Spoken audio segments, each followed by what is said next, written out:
Welcome back to AutoTechNick. Now we're back on our F355 project and I have another outstanding video for you guys today. Now, much like our last video, today's video is going to be very technically heavy.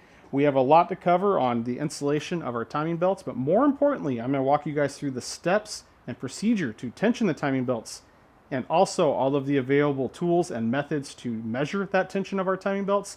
And then we're going to roll into checking and agreeing our camshafts, so that way we get them in factory specs. Again, there's a lot to cover in today's video, so settle in, get comfortable, and let's geek out on this F355 with me.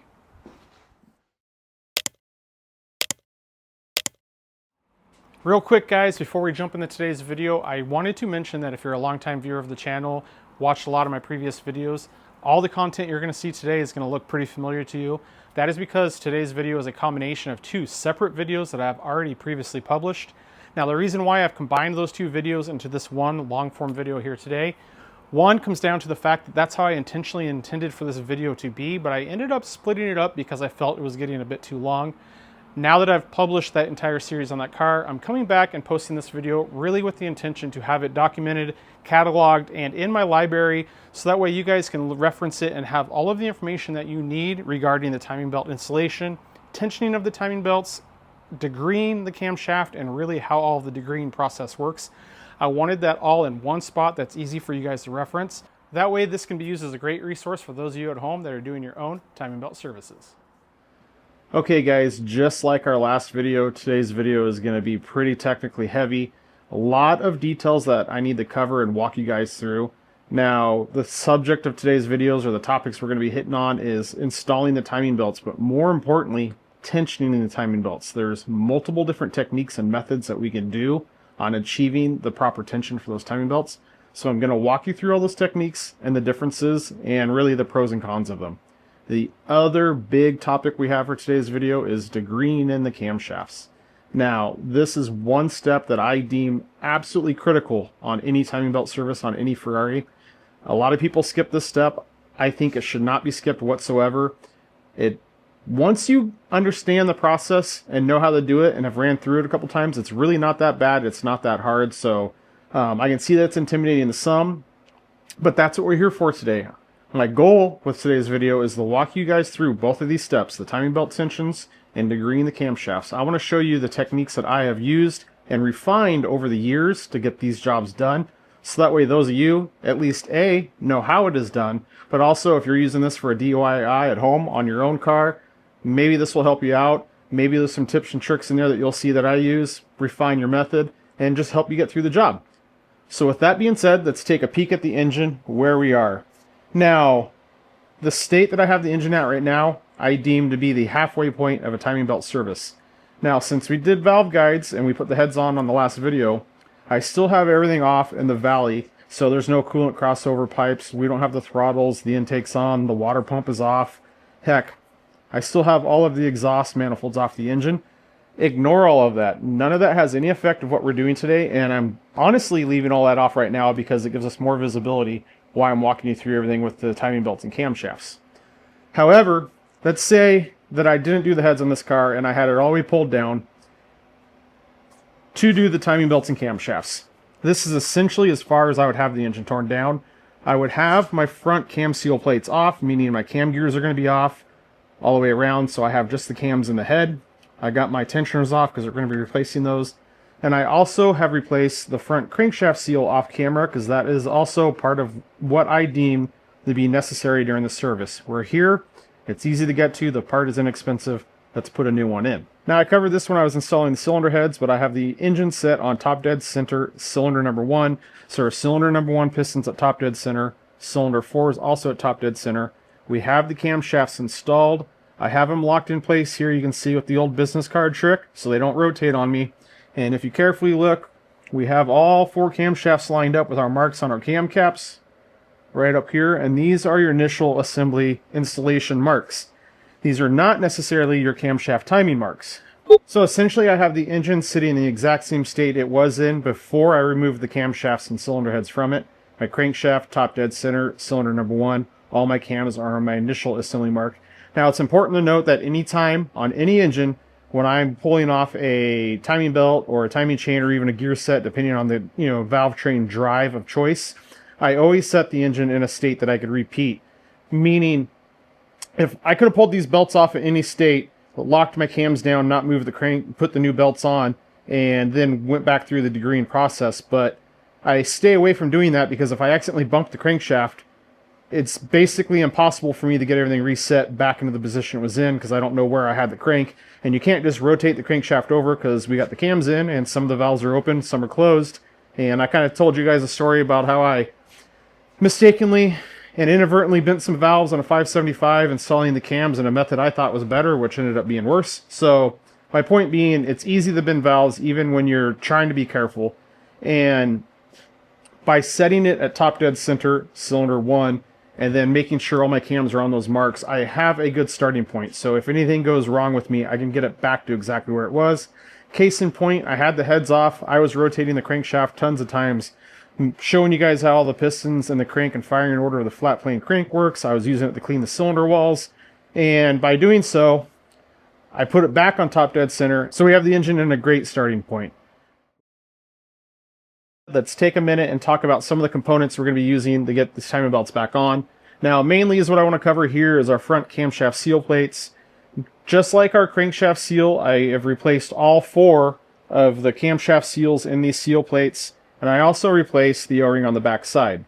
Now, one thing to note is it's very typical, and I would probably say traditional, that these get sealed up with a silicone sealant. Traditionally, I use this 3-bond 1211. This stuff is very thin, so it squeezes out nicely, so it doesn't get a lot of buildup, and also it cleans off quite nicely. But what I'm trying to get at here is when I pulled these off, they were just pretty well covered in a lot of that silicone sealant, and I'm trying to say that that's pretty normal and typical, and you can see that I've gone through and I've removed every trace of it. So I just use a flat razor blade, a maroon Scotch-Brite with some WD-40, a brass brush. Actually, this groove where the O-ring sits, a pocket screwdriver gets in there really well.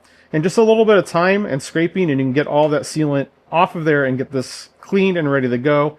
Now, I do use a little bit of that sealant around the outside of the cam seal when I install it. Same thing for the crank seal in the engine. You can see that white little line. I do so because it kind of helps hold it in place a little bit better, but also that sealant is actually kind of slippery, and it almost acts like a lubricant to help drive that seal in. And honestly, it's the way I was taught. It's the way I frequently find them when I pull them apart, even when other people service them. And it's the way I've done it for a very long time, and it's served me well. And it's one of those things where I don't really want to deviate because I know that it's working well and I haven't had problems with it. Is it absolutely necessary? Probably not. However, like I mentioned, I much rather do my method that works and ensure that I don't have any problems rather than try something new and have a problem. So with that being said, there is a few things to talk about on these cam seal plates. And if you look here, we're looking at the back side of this cam seal plate, and you can see those 2 half-moon notches that are in it. Now, what we're talking about here will not apply that specifically to a 355. This applies much more to the older V12s and say like a 348. But the 355, our plates are actually held in with these 2 bolts right here on the front of the head. So I can just slide this over the camshaft, slide the plate on. It has our dowel pins, we align it over. Just slide it on, bolt it in. Granted, we're going to use a little bit of that sealant to seal it up. What's important to talk about with those half moons is those are little provisions for oil drains so oil can drain out. So if you look where that cam seal is, there's kind of a trough down here where oil can sit. So that's frequently when these start to go, you know, even if there's a little bit of hardness in the seal or just a little bit of, you know, it losing a little bit of its life, that's why they leak oil, because there's actually quite a bit of oil sitting back there. If I can get you guys in here carefully, right there, the bottom of the head, you can see that that's the oil drain hole back into this main chamber of the head. And you can see right there underneath the intake cam, that's right there at the bottom. So you can see that we have one in each location, and that's because the bottom of this changes depending on which head it's on. So when it's sitting essentially like this on the engine, you can see that that groove is at the very bottom. And if I had the cams out and this plate in, you would be able to see how that groove lines up with that oil drain hole. So we have a couple things to talk about with those oil return holes in these plates. Now we're going to start with the oil return holes in the cylinder heads. Now this does not apply to a 355, but say the early cars with the 4-valve cylinder heads, so we're talking 308, 328, 348. A lot of those cars that had the oil drain holes drilled in the wrong location on the cylinder head, there is actually an update that Ferrari had where there's a special fixture that you bolt in where the camshaft goes, and you drill in the holes in the proper angles into the heads. Now, you can get to those on the 328 and 308. You can get to the bank 1, the rear side, pretty easily, but bank 2 on the front, it's nearly impossible to do in the car. 288 GTO F40, those are both V8s, essentially using the same engine as the 328, 308. Those also fall under that bulletin, and as well as 348 falls under those as well. So it's one thing to check to make sure your drain holes, when you have your cams out, you want to make sure that essentially it's at the bottom point so that oil is going to be draining back in the head. It's pretty obvious when the holes haven't been modified and are off to the side.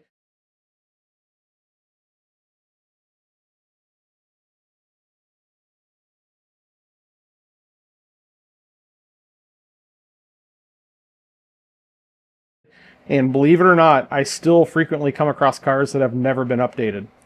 Now, the other thing I want to talk about, again, this applies more to those older cars, not a 355, is those older cars don't use the bolts and dowels to hold this cam plate in. It actually sits like at a little bit of a trough where you have to slide this cam plate onto the camshaft and slide the camshaft in with the cam plate, and it has like a ridge on the back which locks it in location. Those cam plates can be installed any direction in 360 degrees. There's two things to note on that. One, the troughs are usually not very deep, so you'll take a file and you'll enlarge that trough to be much larger than this is there to help get that oil from collecting up behind the seal. The second thing is, since we can install those plates 360 degrees, you need to mark where that trough lines up with the cylinder head, because otherwise you'll have no way of knowing once you assemble everything. So is what I would do on that style is I set my trough into my tray without the camshaft, and I'll take a Sharpie and I'll mark the halfway point on either side of this aluminum plate, so that way I know my oil holes line up. Now, those plates usually do have a mark on the top of the plate, which matches a mark on the valve cover, and that tells you how everything's lined up, so you have your holes lined up. The problem with that is, typically from the time when you install these plates to the valve cover can be several hours, maybe a couple days. And since I seal these up with silicone, I can't really afford to make that adjustment once I put that in. So I need to know that I can get this in and sealed up and have my oil holes lined up. So depending on what you're doing your timing belts on, you need to take a little bit of time and be sure that your oil holes line up correctly. Make sure your troughs are correct, and make sure your plates all align with your oil holes. The consequences of not doing that, eventually you're going to have an oil leak out of your front cam seals from all that excessive oil sitting in there. That's a little bit more info. It doesn't apply to a 355, but we're here and it's worth talking about. But I'm going to take a little bit of sealant, get these ready to go. We're going to work on getting them installed into the head. And then we're really going to get in the meat and potatoes of this. Then we need to start talking about those camshaft gears, or camshafts, and the timing belts. So hang tight, let's get these installed. Alright, here is the deal. You can see that I have my sealant on the cam plate. It's not a ton that I put on there, and I only put it on halfway around because, again, I don't really want that sealant up on the top until I'm ready to put the valve cover on. Now, these are pretty tight to get in, to get the O-ring past everything with the cam seal around the cam and the O-ring within this boss in the head. So the sealant also gives me a little bit of lube that helps slide everything in, which makes it quite a bit nicer. And as we talked about earlier on these cam plates, of these 4 cam plates, I can put them on at any location. They're not specific. They work on either side of the engine. So just get them started, and then I can use the hardware just to pull them in all the way on. So I'm just leaving a little pressure on the top as I use the hardware to run them in, so they go in straight.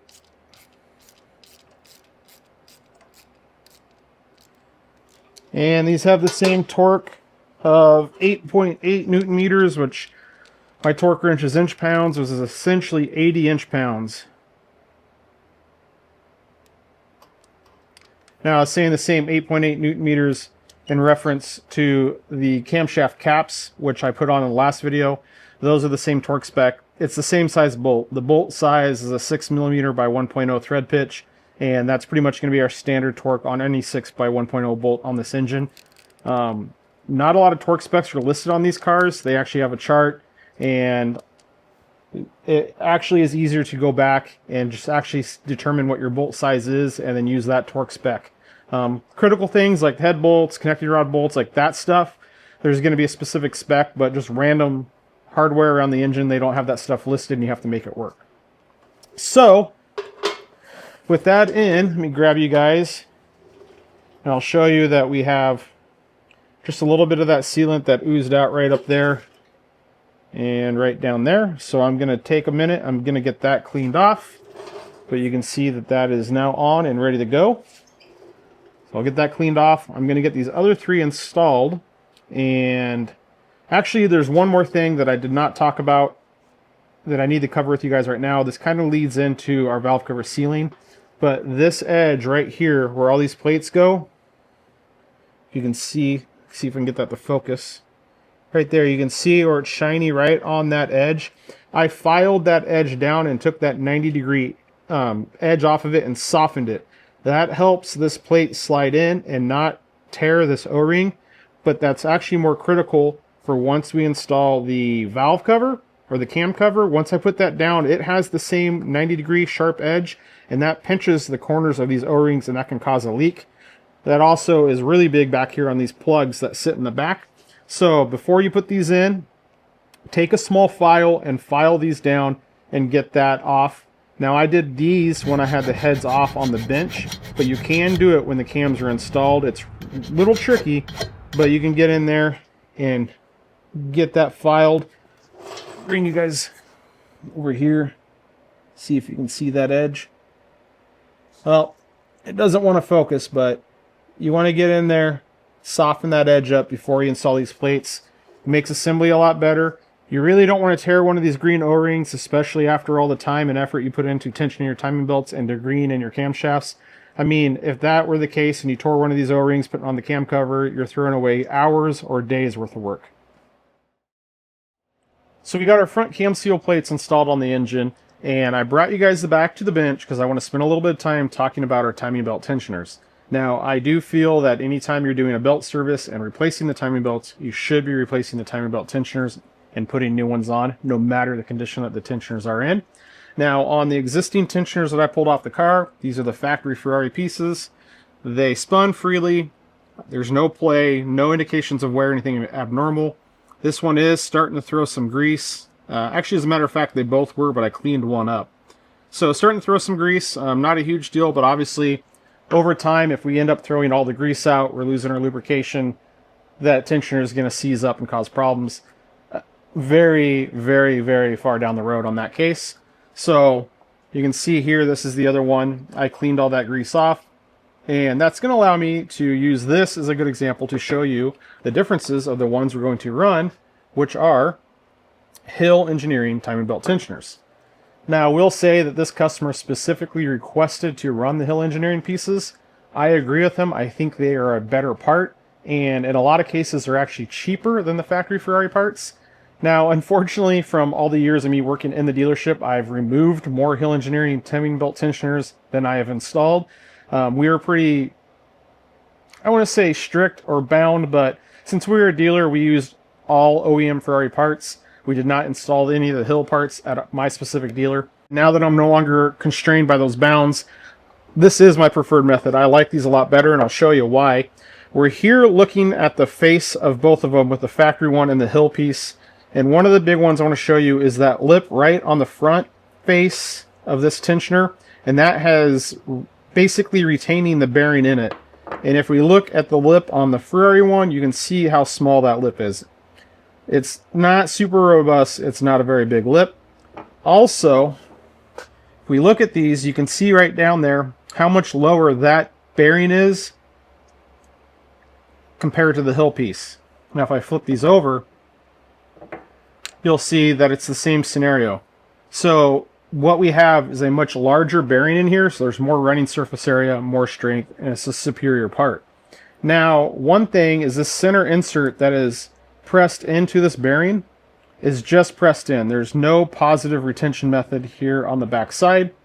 And if we go to the hill piece, you can see that we have right there a snap ring holding that in on the back side. So really, I have a better retention method, I have a bigger, stronger bearing, and I have reinforcements to hold the bearing in there. It's ultimately a much better part. Now, I've seen and heard a lot of horror stories of these tensioner bearings failing. Obviously, that causes timing belt failure. You lose valves hitting the pistons, catastrophic engine failure. I will say that, me personally, I have not had or seen a tensioner failure or a timing belt failure with a car that came in that I was working on or one of the other technicians was working on.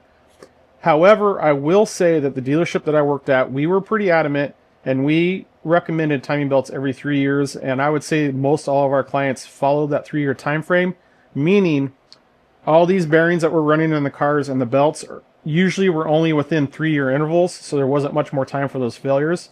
I'm not saying that it doesn't happen, and I'm sure a lot of you have seen it. I'm sure it still can happen within that 3-year window. I am just telling you guys my experience that I haven't seen it, and I do think that is one advantage to the shorter interval. You can stretch out these timing belts. I think this car actually has been over 10 years since it's had a belt service, and it has a lot of miles, like 48,000 miles. But for me personally, I feel that it's a little bit safer just to go through and do these timing belts a little bit more frequently, because the expense that you're going to be paying if you ended up breaking a belt and dropping a valve is far greater than the periodic maintenance of doing these belt services with these tensioners and all the new components. We're going to be using those hill tensioners. We're going to leave them off right now and install them a little bit later. We're using just factory Ferrari belts, nothing notable or special to talk to there. But the next thing we need to worry about is getting our cam gears installed onto the engine.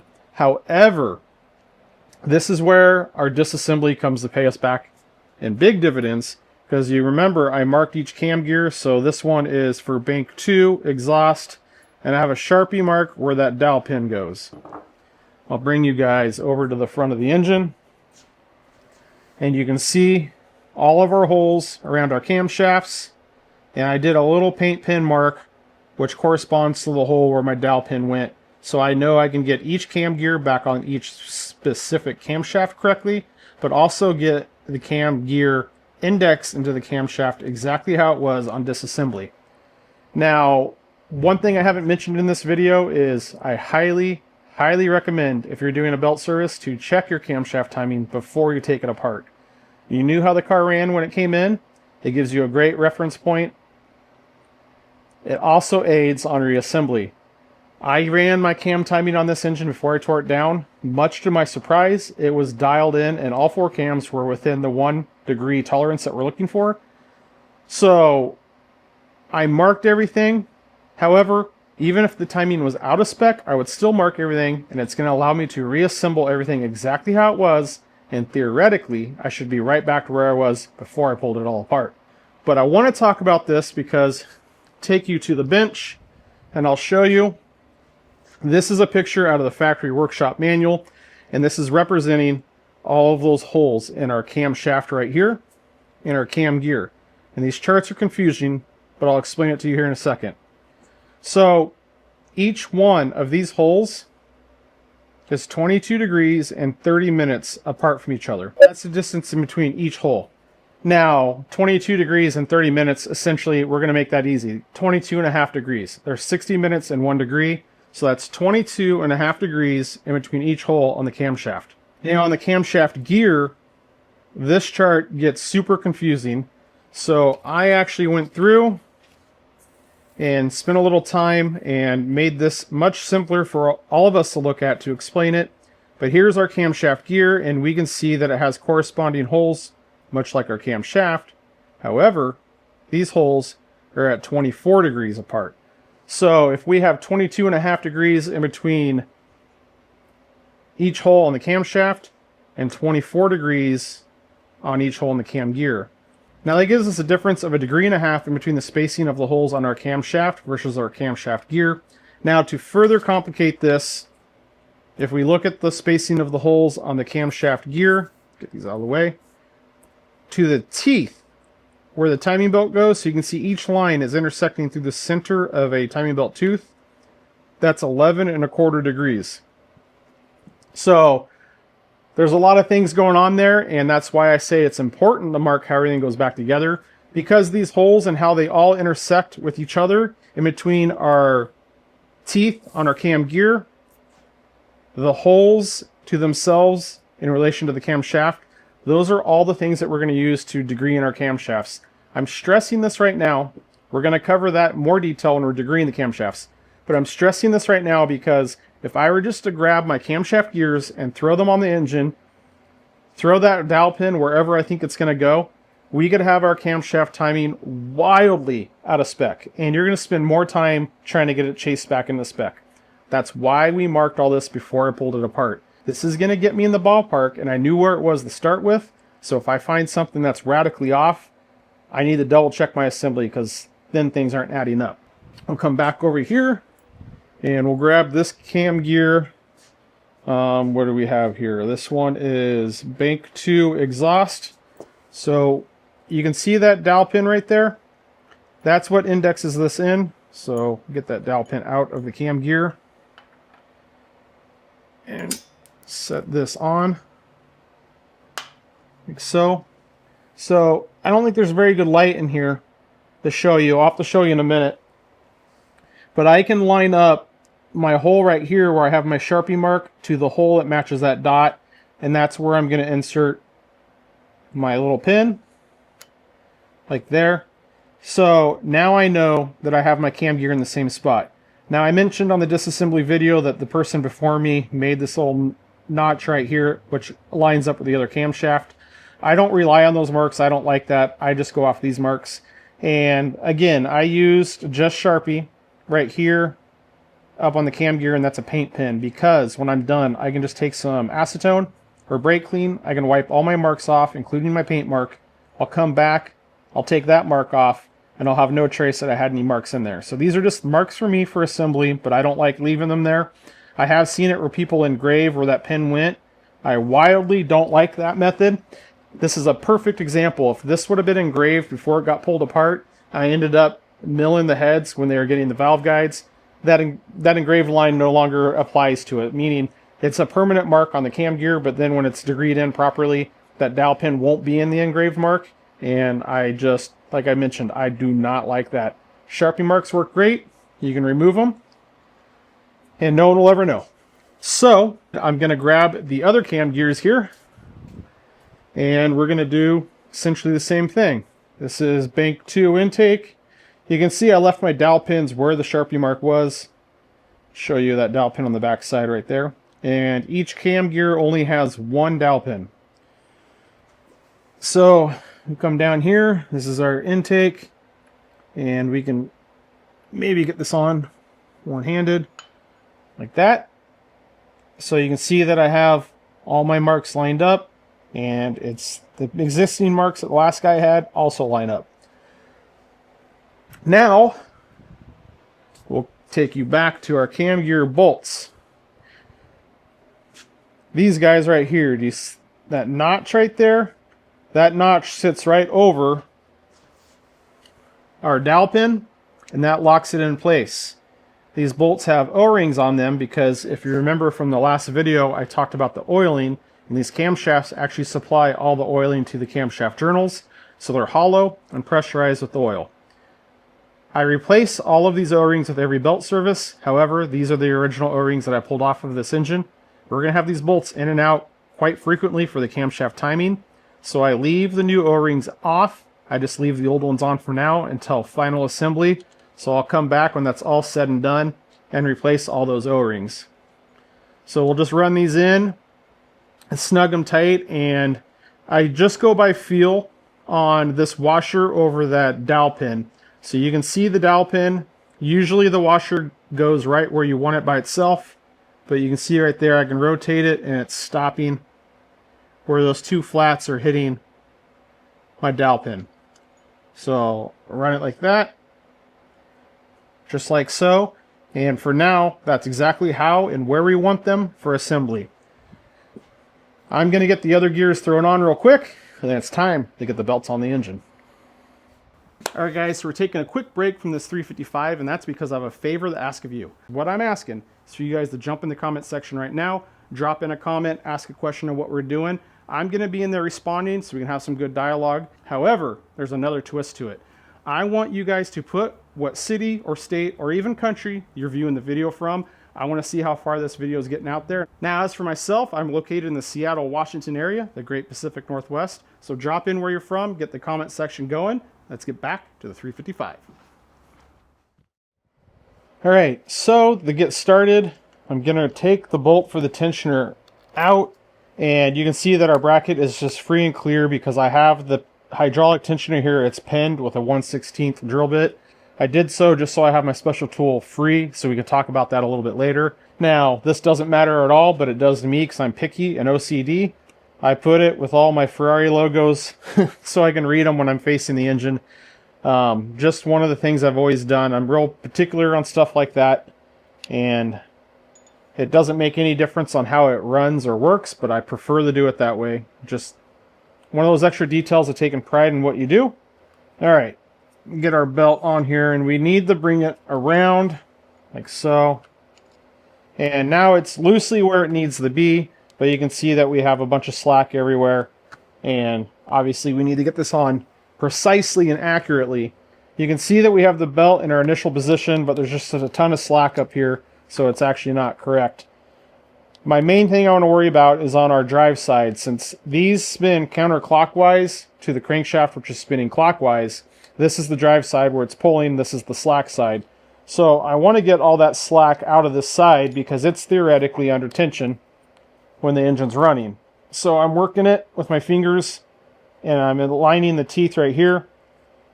So now you can see this is pretty tight on this drive side, but I'm holding the belt here with my right hand, and I'm also holding it here with my left, and you can see that I have a lot of slack up here on this top pulley.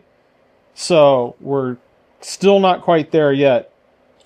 Essentially is what we have is we're one tooth off up here on this top pulley, so I can push it and get that other tooth aligned, and you can see now that I have my belt tight and tensioned, so I'm not a tooth off.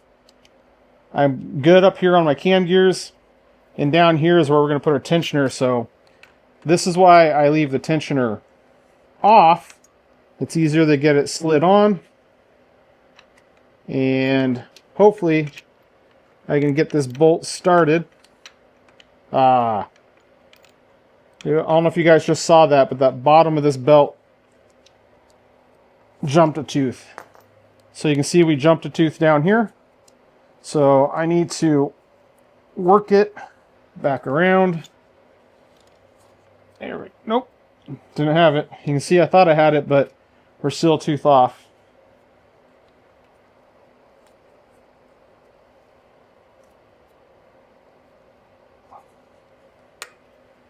There we are. And give this another shot at getting our tensioner in.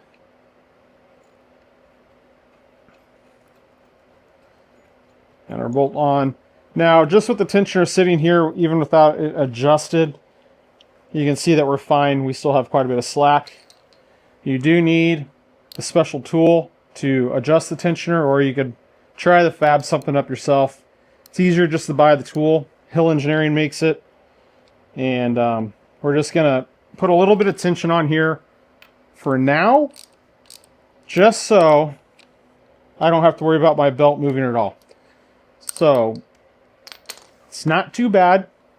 The thing that you really want to watch out for is making sure that you don't have too much slack in here. And typically when I'm putting the belt on, I do have to kind of pull and tug and work the belt around the teeth so it's really nice and tight, and that way I can ensure that essentially I already have some tension to this belt in all the runs that I need, so I know that I'm not a tooth off. I know all my marks line up. I know the crankshaft's on top dead center. I know that my camshaft timing should be very, very close, and that's going to make it a lot easier when we degree it in, because if it's wildly off, we're going to be spending a lot more time getting it dialed in. So, going slow, being methodical, doing our marks, it actually saves us time in the long run. Let's get the other belt tossed on real quick.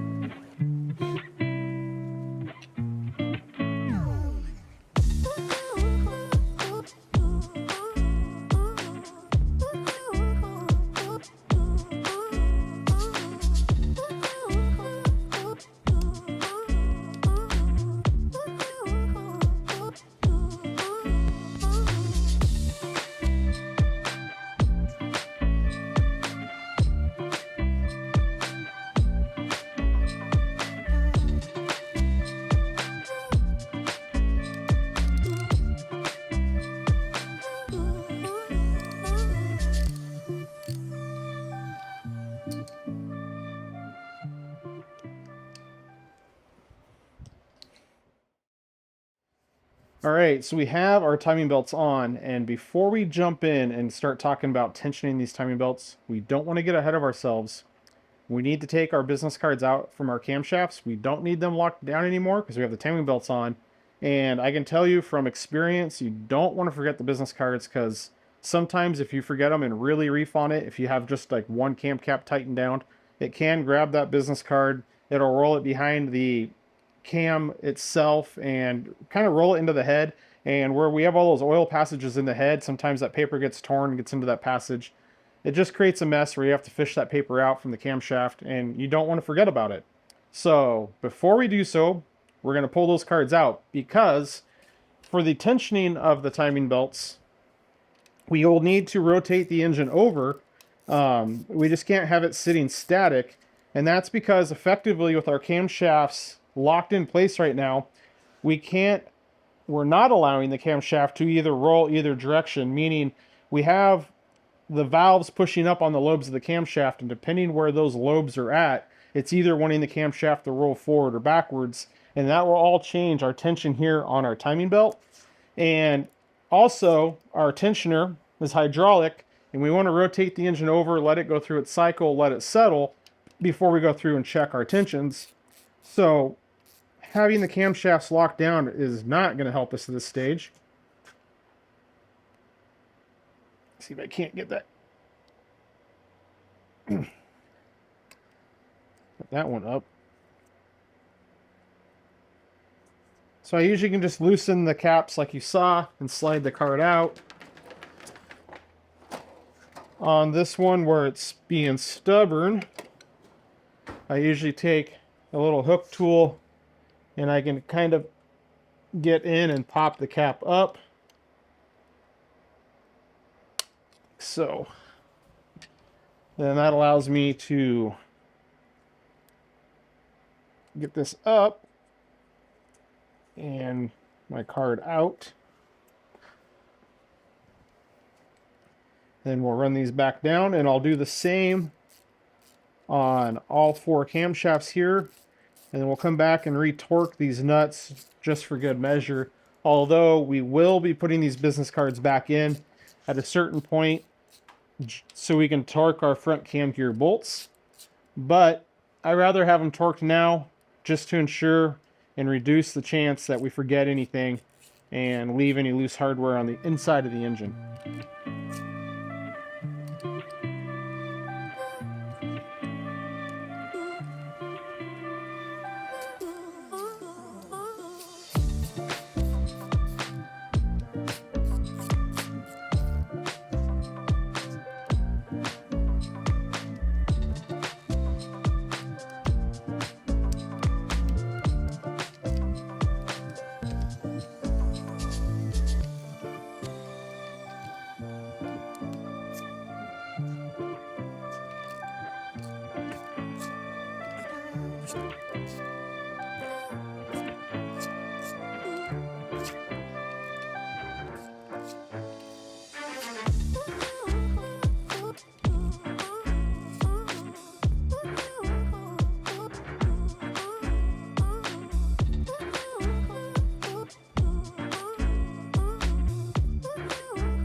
Now, one thing that's really important to talk about when we're tensioning the timing belts is where the engine is in relation to rotation.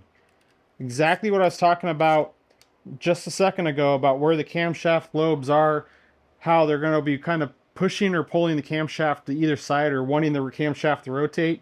That's kind of what we talked about when last video when I installed the cams. And I installed them in a different position, thinking it was going to be better on the camshaft, and I ended up bending those valves. So I had to hold it in the proper position to install it, even though it was a little bit harder or put more stress on the camshaft. That's all because of where the lobes are in the camshaft. Depending on where it's at in relation to the engine cycle, they're going to have a different effect on which direction it wants to go. I'm talking about this because when we're setting our tension on our timing belts, We want to be consistent, meaning we want the engine in the exact same state every time we check the tension, so that way we eliminate that variable. Because if we start checking our tension with the engine in different states, it's going to be a different number and it's not consistent, and we don't actually have the true tension that we're setting it to. And we also want to be sure that when we're doing that, we try to match what we did on the first bank to the second bank. You'll see that once we get into doing the camshaft timing, there's really a lot of things that I do or take into account to minimize variables.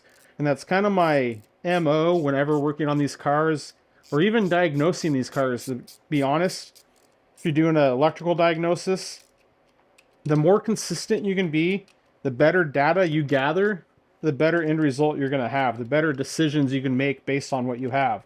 So when we're tensioning these timing belts, being consistent, making sure the engine's in the exact same point of its engine cycle, the camshaft lobes are in the same point, making sure we rotate it the same amount of times, that we wait the same amount of time for the tensioner to settle.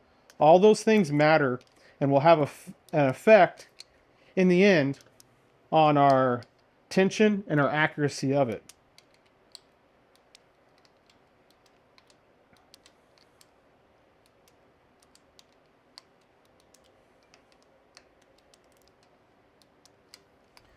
Okay, so all of our business cards are out, so our camshafts are free to move.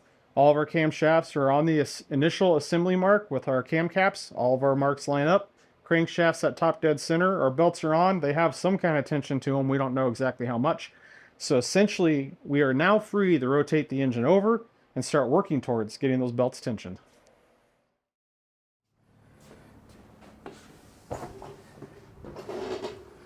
All right, so we're to the point where we need to tension our timing belts, and the instructions that they give us in the 355 service manual are pretty vague, and the method is pretty crude. And through later years on other cars like 360s, the 550s, 575s, 612s, Ferrari revised the method that we use to tension the timing belts. So I'm going to walk you guys through some things, because we can take pieces of that other information from those other cars and apply it to this 355. But before we get into that, I have the factory workshop manual up right here. I'm going to read you guys the procedure to installing the camshafts and timing belts. Okay, so we're in section B60 of the 355 workshop manual, and it says assembling the camshafts and timing belts. Check that the piston on cylinder number 1 is set exactly at top dead center. We already talked about that. We have done that. Assemble the seal rings on the camshafts and position everything on the head. So that's talking about these front cam plates. Again, we've covered that. Make sure the ring oil drain points are towards the bottom. That's it. So that's talking about those oil drains that I mentioned on these plates. Again, the 355, it's doweled and it has the holes on either side, so it's not much of a worry. But if we're looking back on the older cars, like the early 456s, 348s, those are things we need to take in consideration. That's all the information it gives us in this workshop manual. Super vague. And then it's going on to tell us to fix the cam caps in position in compliance with the alignment and numbering order. So I'm assuming that is referring to the numbering that's engraved on the cam caps and alignment with our camshaft to our cam caps. As I'm reading this, it doesn't even really tell us to put our camshaft in, does it? Oh, it does say. And it says at the end, tighten everything to 8.8 Newton meters. That is it. That is the entire instructions it gives us on assembling the camshafts to the engine. So it gives you an idea that we're pretty vague. It does mention perfectly align the timing marks between the camshafts relative to the caps. Again, we've already done all this. I covered all this with you guys.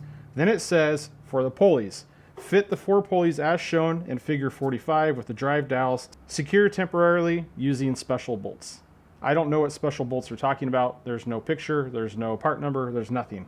We're just using our factory bolts.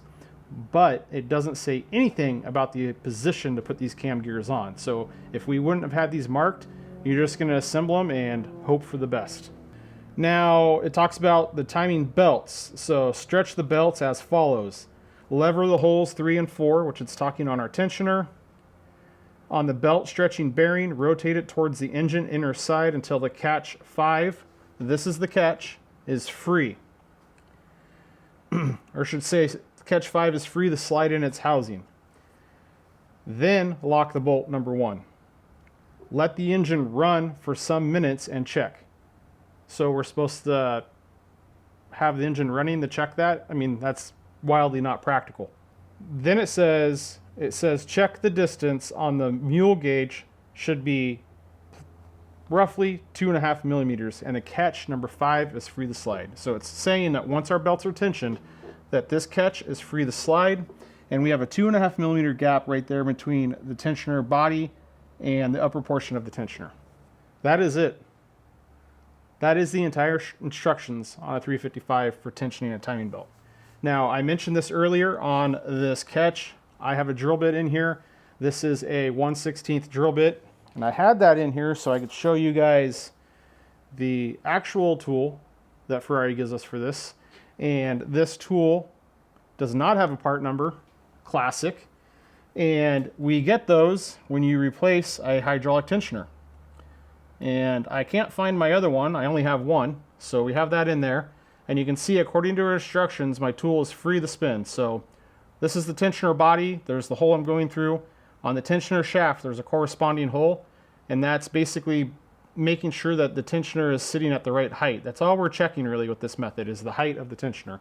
Now, as we apply more or less tension to the belt, it's going to push this up or down more, so it roughly tells us the belt tension.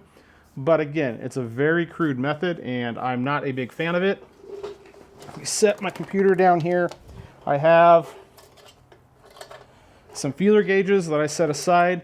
Now, this stack of feeler gauges ends up being 2.4 millimeters, but I can go and see that they won't slide in, so I'm less than the tolerance that they give me.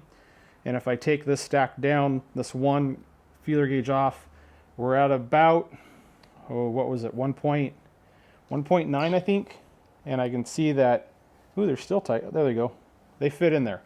So according to the workshop manual that I have, my feeler gauges, it just gives me one number spec.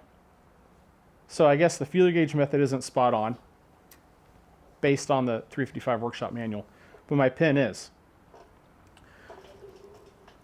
Before we go any further, we need to jump back to our computer and jump to my notes here. So I know from experience in working on these cars that the 360, the successor to a 355, uses essentially the same engine. It's still a 5-valve cylinder head. The configuration and layout, or I should say philosophy of the engine, is the same as the 355 engine. If we look up our part number on our 355 timing belts, the part number for these is 184986. Cool. If we look up the part number for a 360 timing belt, we come up with the 184986. So we can determine that I know that they're the same engine just from experience working on them. And if you look at the lineage of Ferrari cars in this era, they would build the same engine roughly for 2 cars and build the same chassis roughly for 2 cars, but they alternate which is new each year, meaning one year you get a new engine, the next year it's a new chassis, the next year it's a new engine, it's a new chassis. So basically, like the 348 has a derivative of a 328 engine, but it's an all-new chassis. 355 is a update of a 348 chassis with an all-new engine. You go into a 360, it's an all-new chassis with an update of a 355 engine. Jump to a 430, it's an update of a 360 chassis, all-new engine. You jump to a 458, all-new chassis, update of a 430 engine. So you can see that there's a trend and a pattern that follows, and we can leverage that information, use some deductive reasoning, and say, yep, 355 uses the exact same timing belt as a 360. Going further with that, I can jump to the timing belt tensioner, match my part numbers. Now on the left-hand side from a 360, we have a different part number. It is a different tensioner, but on the right-hand side, it is the same. They match. It's the same tensioner.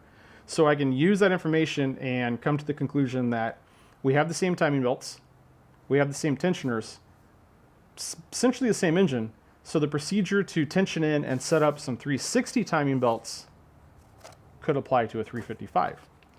So with that information being said, let's jump over to our 360 workshop manual right here.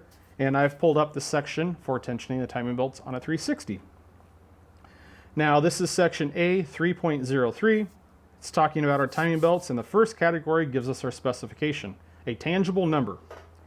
And it is calling out 190 to 220 hertz.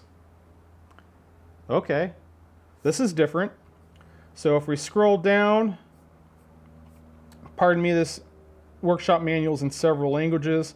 It talks about the procedure, how they get to the belts, and how we're going to check it.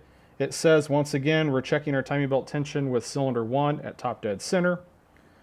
It's talking about our pulleys here. And right here, so it's saying to install our special tool in our tensioner, rotate the pulley with the tool towards the internal part of the engine until the lock C is free to slide in the seat of the hydraulic tensioner. Again, that matches the 355 information. So that's encouraging. Same procedures, but we have this frequency range that it gave us. The next paragraph, ensure that the distance h between the tensioner and the pulley holder arm is equal to 1.9 to 2.3 millimeters. That's our gap right there. The 355 said 2.5, no plus or minus. It said 2.5. 360 gives us a range, 1.9 to 2.3. Okay, I mean, it's close. Find that interesting. And it tells us to basically do the same procedure, lock down that bolt. Then it tells us to apply a frequency detector that measure the frequency of our 2 runs of our timing belt, and we'll measure this run right here, add those up, and those should come up to our specs that I said earlier, which was, I believe, 190. Let's get up there. Yep, 190 to 220 hertz. So that gives us quite a bit more information on the 360 that we can apply to the 355. Now, a lot of us that are real familiar with the brand and servicing these cars know that they took the very primitive method with the 355 and it went to a very current version of this procedure with the frequency gauge on the 360, and it skipped an entire generation of procedure in between, and that's measuring it with the Steger mechanical meter. So, if we jump down here, I have my mechanical Steger gauge that we use to measure the belt tension. Now, this is what's called out for on some of the older cars like the 348, some of the Testarossas, F40, and this is another tangible way to measure our belt tension, where we're going to put it on our runs, measure it, and get 2 readings and add them up. However, I don't have really anywhere in a workshop manual or a owner's manual that talks about what spec a 355 should have for its timing belt with a Steger gauge. It doesn't mention it at all, and it doesn't even mention anything about the frequency. We only have that for the 360. Well, this gives you guys a good insight of what it is like servicing these cars and working with this brand, because I have here a technical bulletin from February of 2012. It is numbered 1016. And the subject is belt tension values. Due to the several requests we received from Network, further you will find the belt tension values which have to be respected during the periodical checks provided in the servicing schedule or an occasion of engine overhaul. The values of those obtained by using either the Steger tensionometer, which I just showed you, or the diapaz seam frequency gauge, both used by Ferrari. And it gives us the part numbers for both of those tools, neither of which are still available anymore. So we jump down, and the first box that I have here is for the 360 series of cars, so the Modena, the Spider, and the Challenge. And it gives me my belt, my timing belt tension, 190 to 220 hertz with the diapaz, which is our frequency gauge. Right below that, it tells me that I need it to be 125 to 135 with the Steger. The workshop manual doesn't mention that at all. Nowhere doesn't measure that. It goes on and gives us all of our same belt tensions in Steger reading and frequency for our alternator, AC compressor, and power steering pump. Okay. Below that, we have all versions of the 355. Belt, timing belt tensions, 125 to 135 with the Steger. This doesn't list anything under the 355 section about using a frequency gauge to set our belts. But this does tell me that with the Steger gauge, my 355 has the exact same tension as a 360 belt. So we are using our deductive reasoning with the workshop manual and the part numbers being the same, being like, yeah, we should probably be pretty good. This is proof. This doesn't tell me that my timing belt tension of the frequency gauge on a 355 should be in between 190 and 220. But I have all the information and evidence I need to know that that is the spec. This timing belt is set the same with a stager to a tension gauge, we're going to have the same spec. Now, another interesting fact on this bulletin, if you go to the USA version of it, it only has this front page where it talks about the 360 and the 355, which I will note, it says here at the bottom, it says the same thing with the clearance of 1.9 to 2.3 millimeters. So our clearance up there. And that's why I had those feeler gauges set up. I actually have them set up where it's at 2.4 millimeters and 1.9, depending on if I take that third gauge in or out. So I can basically have a go, no go to check that. Back to this bulletin though. North America version only has the one page for 355, 360. The rest of the world version gives me columns for 550, 550 Maranello, the Barchetta, 456 GT, GTA, which the 456, we all know that rolls into the 456M. And the last column, 512 Testarossa, we can backdate that to just a regular Testarossa. Again, it gives me everything for my readings with both the stager of the mechanical tension and the frequency gauge. So this bulletin is the only place where it actually mentions on a 355 that we can use a stager gauge, but it's just a good example of the brand where you have to take a lot of information from a bunch of different sources, compile them into one, and determine what is the best method to tension the timing belts. I will tell you that I prefer to tension all my timing belts at the frequency gauge, if possible, because I feel that it is by far the most accurate and just reliable, quick and easy way to use. Now I realize a lot of you at home, you're probably not going to be able to source a stager gauge. You can find them on eBay, but they usually range on value used anywhere from $500 to close to $1,000. They're incredibly expensive. You could, the cheapest method here at home is to use a pin and measure our gap. But like I mentioned, this pin, you can't really get it unless you buy a tensioner. Tensioners are incredibly expensive. I did have my mic here and measure it, because it doesn't matter if you have this right pin or not, but you need one of the same thickness, and this one happens to be 55 thousandths, and I think a 1/16 feeler gauge is a bit larger. It's in the 60 thousandths range, so it's close. So essentially, really, if you don't want to use a stager or a frequency gauge, you can use anything that's 55 thousandths here. You can measure your gap. Now, we know from the 360 that we should have 1.9 to 2.3 millimeters. I would definitely use that over just the standard 2.5 off of the 355. For me, I have all the tools and equipment. I could set this belt tension 4 different ways. I could use this gap, our pin, I could use the stager, and I could use my frequency gauge. What I think I will do is I'm going to set this timing belt tension and run you guys through the procedure with the frequency gauge. Once we have it set, we'll grab each one of those tools and we'll cross-check and see if we're getting the same reading and make sure that they all follow in line and that they have the same specification and match all the numbers that we have.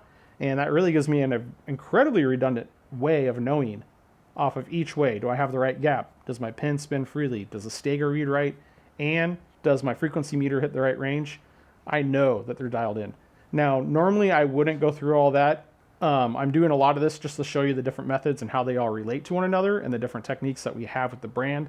And also to use it as a good example to show you what it's like hunting and digging for information. And I can tell you that a lot of times I'll come across some information and I'm like, oh, that's good to know, but I'm not working on whatever that car or that information is relative to at that moment. And I move on from it. And then when I need it, I can never find it. It's like a scavenger hunt looking for this information. There's no good resource or database for them. I'm lucky that I hoarded a lot of the stuff that I had when I was working with the brand. So I have that all saved, but they're just in folders and the bulletins are just numbered and I gotta scroll through and find what they are. It's pretty easy. We could just follow what the original workshop manual for the 355 says, set the timing belt tension, we could be good. But for myself, I'm always looking to get better, be more precise, and really just deliver a better quality work to the customer. So I go through the work just sorting this out. And honestly, it's like food for my brain. I like the research of it. I like solving these mysteries. I like connecting the dots and kind of expanding my knowledge. So I enjoy doing that. I think that it gives more value to the customer. He gets a better car. I gain more knowledge in the process. So it's a win-win all the way around. I'm going to get kind of reorganized here. I'm going to take you guys through the procedure, the setting the timing belt tension with our frequency gauge.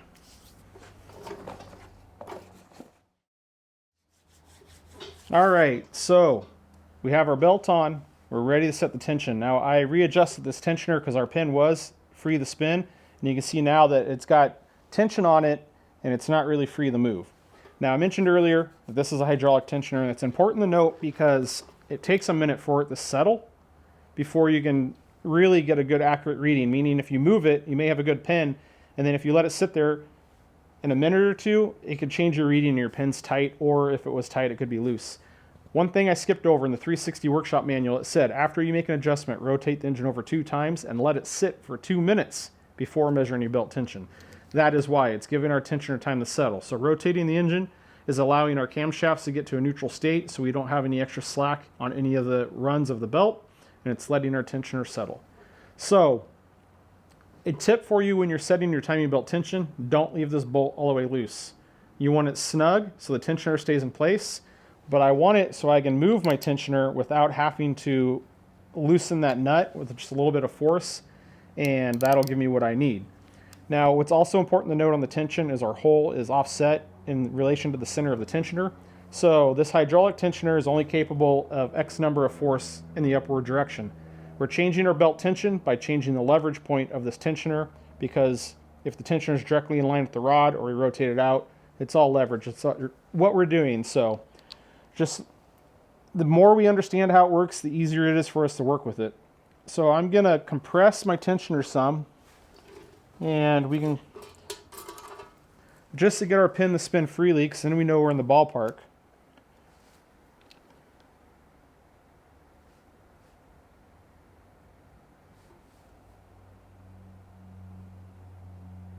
There we go.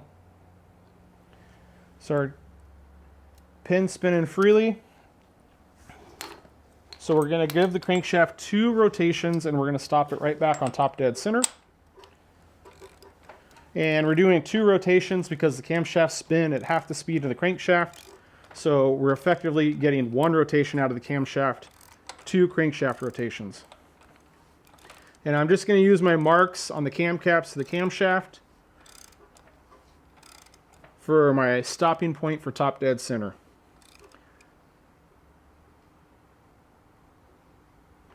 Now I will say, traditionally when I'm doing this, I will have my dial indicator on a piston for top dead center. Mine's removed because I had the heads off. We haven't installed it yet, but I would have that to where I could measure for the exact top dead center on the engine. But we have our pin, it's still free to move. So we're going to wait our 2 minutes, then come back and use our frequency meter to measure our frequency. See what time, okay. Now while we're waiting our 2 minutes for that to just neutralize, let's talk about our frequency gauge. I have a very high-end frequency gauge here. This one is an optical frequency gauge where it uses an infrared sensor and actually measures the movement of the belt. This is a pretty high dollar piece. I was just fortunate to come across this deal and get it. I think I looked these up, and if you're buying these used, they're $1,500 to $2,000. These are incredibly pricey units. Now the frequency gauge that Ferrari calls out to be used is the diapaz, if it's pronouncing that correctly. And it uses a microphone, and it's basically listening for the frequency that the belt is emitting when you just kind of tap it and let it vibrate, and that's what it uses to get your frequency reading on each one. I can tell you that that particular gauge that we used can be touchy and tricky to use. If you had a car in the back of the shop, specifically like a V12 just running and idling, it would create a frequency that gauge would actually pick up, and you could just turn that gauge on and watch your frequency meter just jump up and down. And we also found that a stabilized battery charger, if that was plugged in and on the car, the electronics in that battery charger created a hum, which would cause that frequency gauge to jump around and have erratic or incorrect readings. So in order to use that particular meter, we had to really be careful and diligent to make sure that we had no background noise in the shop, everything was quiet, so that way we could have a consistent and measurable reading on the car. This gauge, I can tell you that none of that's a worry because it's physically reading the vibration or monitoring the vibration, so the background noise does not matter whatsoever. I think the most common thing that most of you do at home is probably use your iPhone with a frequency app. So we're going to take it through with this meter. We're going to set our tension, and then we will use a phone on the tail end of this and see how it compares. I think that's good learning for all of us. So with that being said, our 2 minutes are up, and I'll turn on my meter here. Get that. Hopefully you guys can see it. We're just going to hold this right up here. And this meter, I can tell you also with the one that we used to have that had the microphone, it was really inconsistent. If you had to hit the belt, you'd have to hit it a bunch of times, different ways, manners, and it was kind of frustrating. And this optical one, you barely have to touch the belt and you get a reading right there. So on this main run, it's 119 hertz, and you can see that I'm barely tapping the belt, getting multiple readings, 118, 119, 119. I can tell you with the Ferrari tool, there's no way that I could be able to get that reading with such a light tap on the belt. You would usually have to use a pretty good, like that, to get your reading. So I quite enjoy this tool quite a bit more. We'll do the second run up here. Again, try to get it so you guys can see this at home. Stay. Nope. There we go. All right. 116. So we're at 116, 119. So we're too tight, meaning we got too much tension on our belt. And we can kind of check. I see my gap from my tensioner body to the belt, and I mean, it's tight. Even my minimum spec of 1.9 millimeter doesn't fit in there, although my pin's still free. So you'll see as we do this, there's quite a range for that pin. As we loosen and tighten these timing belts, the pin still remains spin free in the housing. So this is a method is kind of gets you close, not dialed in. Same thing, the feeler gauges kind of get you close, not dialed in. The stager to the frequency gauge, I think they're both pretty accurate. So take some tension off of this guy. There we go. Check our feeler gauges just because it's quick and easy. Now we're good. The 1.9 fits in. So we will take our 2 crankshaft rotations, give it our 2 minutes to stabilize, remeasure.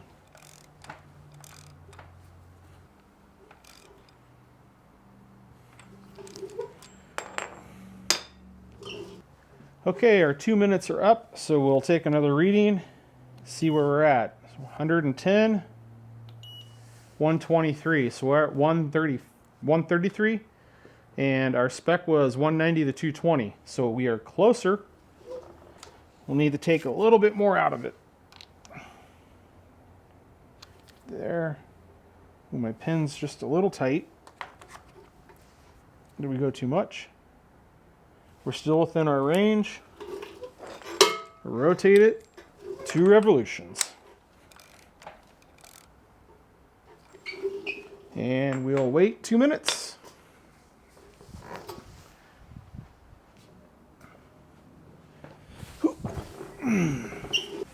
All right, 2 minutes is up.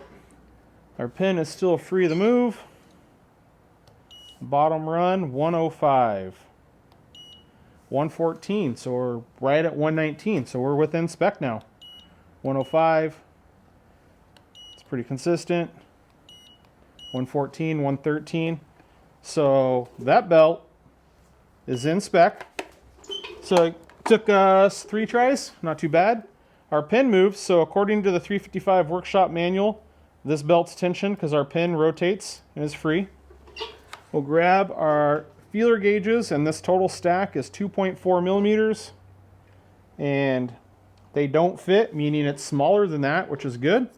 And this, take that one off, we're at 1.9, and they slide in, so we match that range. So right now we're matching 3 of the 4 methods. Our pin rotates, our feeler gauges fit, and our frequency works. And we'll take our stager gauge. Now, if you are fortunate to have one of these, you need to have the calibration bar. Is what you'll do is you'll zero your gauge out. You need to put the calibration bar on, like that.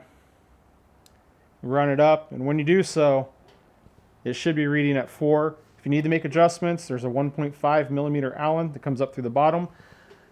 You can make those adjustments. These are kind of fragile because these kind of just hang out. It's normal for that to be loose, but if these get bent, that's going to change your readings. It'll be inconsistent. So you definitely want to check your calibration of these before you put them on. And we're going to run it here on this run. This bar is going to sit in the valley of the 2 teeth of the belt, trying to aim for the middle of the belt, right about there. And we're going to take a reading, and I give that about 75. So we'll come over to this run. Again, we're trying to get the middle of the run, and that reading's about 52, looks like from here. So that's 137, I think. And our spec is 125 to 135. So just a little tight according to the Stager, but we're also on the top end scale with our frequency gauge. So really all of these methods match up, they all align, and it's telling me that even though I used all the information from the 355 manual, the 360 manual, and my bulletin, that it all matches, it all aligns, and it all supports one another. So that tells me that on a 360 or a 355, I can actually use all of those methods to set my timing belt tension and ensure that I have it set correctly. In all reality, when I set them, I usually do leave the pin in there. I have those in there when you have the timing belt off so the tensioners don't open up all the way on you. So I just leave them in there while I'm doing it. You can just make your periodic checks, that's fine. The feeler gauges, again, that's another quick periodic check that you can do. It doesn't really take much effort. I think the most realistic way for everyone to tension their belts is a frequency gauge. The Stager gauge is expensive. But if you have one, use it. Use what you want. I think all these methods work. They're all going to achieve the tension and, ensure that we're spot on. It's really your preference. That's why I ran you guys through all of them, to show you that. All right, guys, with that being said, I think the next thing to do is a little experimenting. So I'm going to get reset up and reconfigured here, and we will grab our Continental optical frequency gauge. We're going to measure our belt frequency, and then I'm going to download an app on my phone. We're going to measure it with my phone, and we're going to see how close they are one another. This will be interesting. This will be good.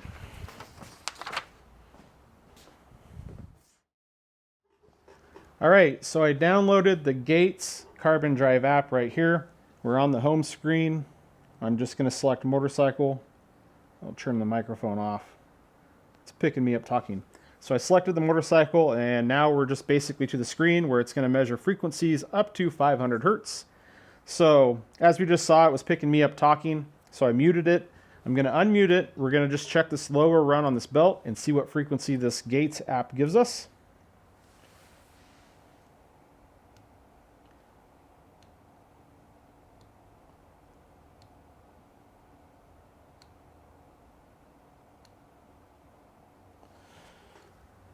All right, it looks like it stops at 4 readings, and all 4 of my readings were 103 hertz. I will say, just from using that just now, how easy it was to get a reading from just tapping the belt like that. It actually seemed easier than the tool that I used to use at Ferrari. It was more finicky than that to get a reading. We have 103 hertz. Let's take our Continental tension rate, our bougie gauge here, and this gauge, oops, just turned it off. This gauge is an optical gauge, as we mentioned, so this is not listening to it, it is physically looking at it, and we'll see what we get. 103, and then it jumped to 104. 103. 103. 103. So there you have it. The $2,000 optical belt tension gauge gives us the exact same reading as that we can get on a free app downloaded on our smartphone. I mean, that gives me enough confidence to tell any of you at home that you're doing your own timing belt service. Sure, use your smartphone, use that Gates app. You can check your frequency and get your belts dialed in. I mean, in all reality, I showed you guys 4 different techniques that we can verify our timing belts on this 355, which one the workshop manual has, and how we can just kind of use some deductive reasoning. For you guys at home, 3 of those methods are pretty easy to obtain with little to no cost. I mean, this pin is hard to get unless you buy a tensioner, but it's only 55 thousandths in diameter. So you can find anything that's 55 thousandths in diameter, it's going to serve your purpose and do that. If we're doing timing belts on a 355, we should have feeler gauges where we can measure that gap. That's 2 of the 4 methods. We all have smartphones. The app is free. We can download it, measure a frequency. That is my preferred method to do this. It's very concise. It's a very tangible number. So that's really the way we should be going. I mean, the most outdated way of this is the Stager gauge. It's an older gauge. They're hard to come by. They're expensive. And it's just not realistic that many people have them. And honestly, with the advent of the apps on the phone and the frequency gauge, there's no point in chasing one down. We have the numbers from that bulletin. We can cross-reference everything so we know we're working on the right frequency in relation to the Stager. We matched all that up today. So, yeah, you guys are doing it at home. Just use your phone. Save your money on some tools and equipment. We're going to lock this bolt down. This belt is tensioned. Going to move over to bank 2. I need to get that belt tensioned, and then we can get into what I consider to be the actual technical part of today's video, and that's our camshaft timing.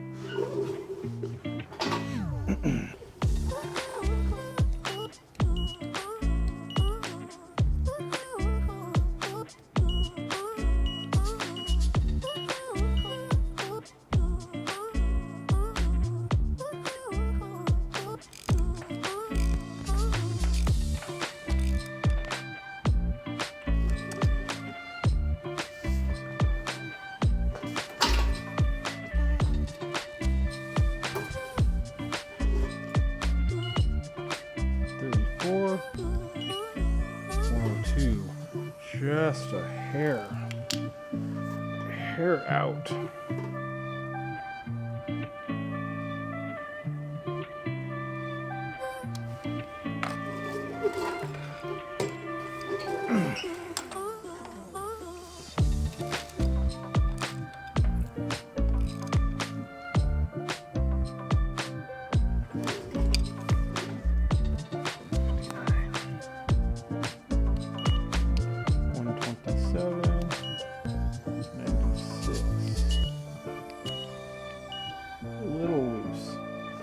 Back to tighten it just a hair.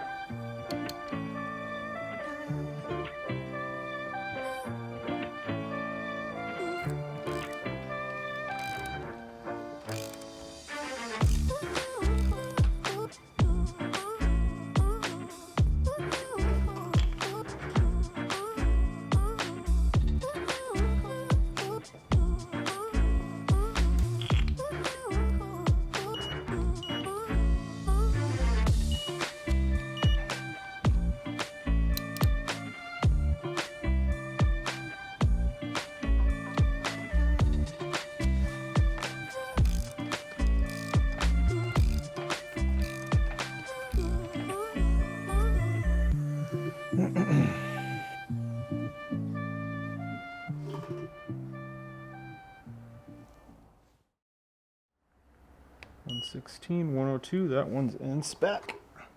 Lock it down and make some final adjustments on this belt. Make sure it's right in spec, because right now it's reading 233, so it's a little too tight. So we'll loosen it up, rotate it over, and get both of these just snugged down. Now I don't tighten these tensioners to, or I should say I don't torque them to spec fully until I'm completely done with the timing belt service, meaning we're going to go through, degree the camshafts, make sure our camshaft degree is good, come back, verify our belt tension. Then at that time I torque these and torque stripe them. I do that because we might have to take the timing belt off a little bit later, meaning we might have to come back and reset our tension. So we'll just snug those down for now. Alright guys, so I got them both pretty much dialed in. Just bring you back and show you. I did come back and loosen this belt up a little bit from when we initially set it. So we're at 105 there on that run and about 108. So about 213 total. Again, we're shooting between 190 and 220 hertz. And over here, 110 and 99. So that puts us right at 210. So that's pretty close bank to bank. You could probably drive yourself crazy trying to get an exact match from bank to bank on these, but that is close enough for me. 5 hertz difference, not a big deal.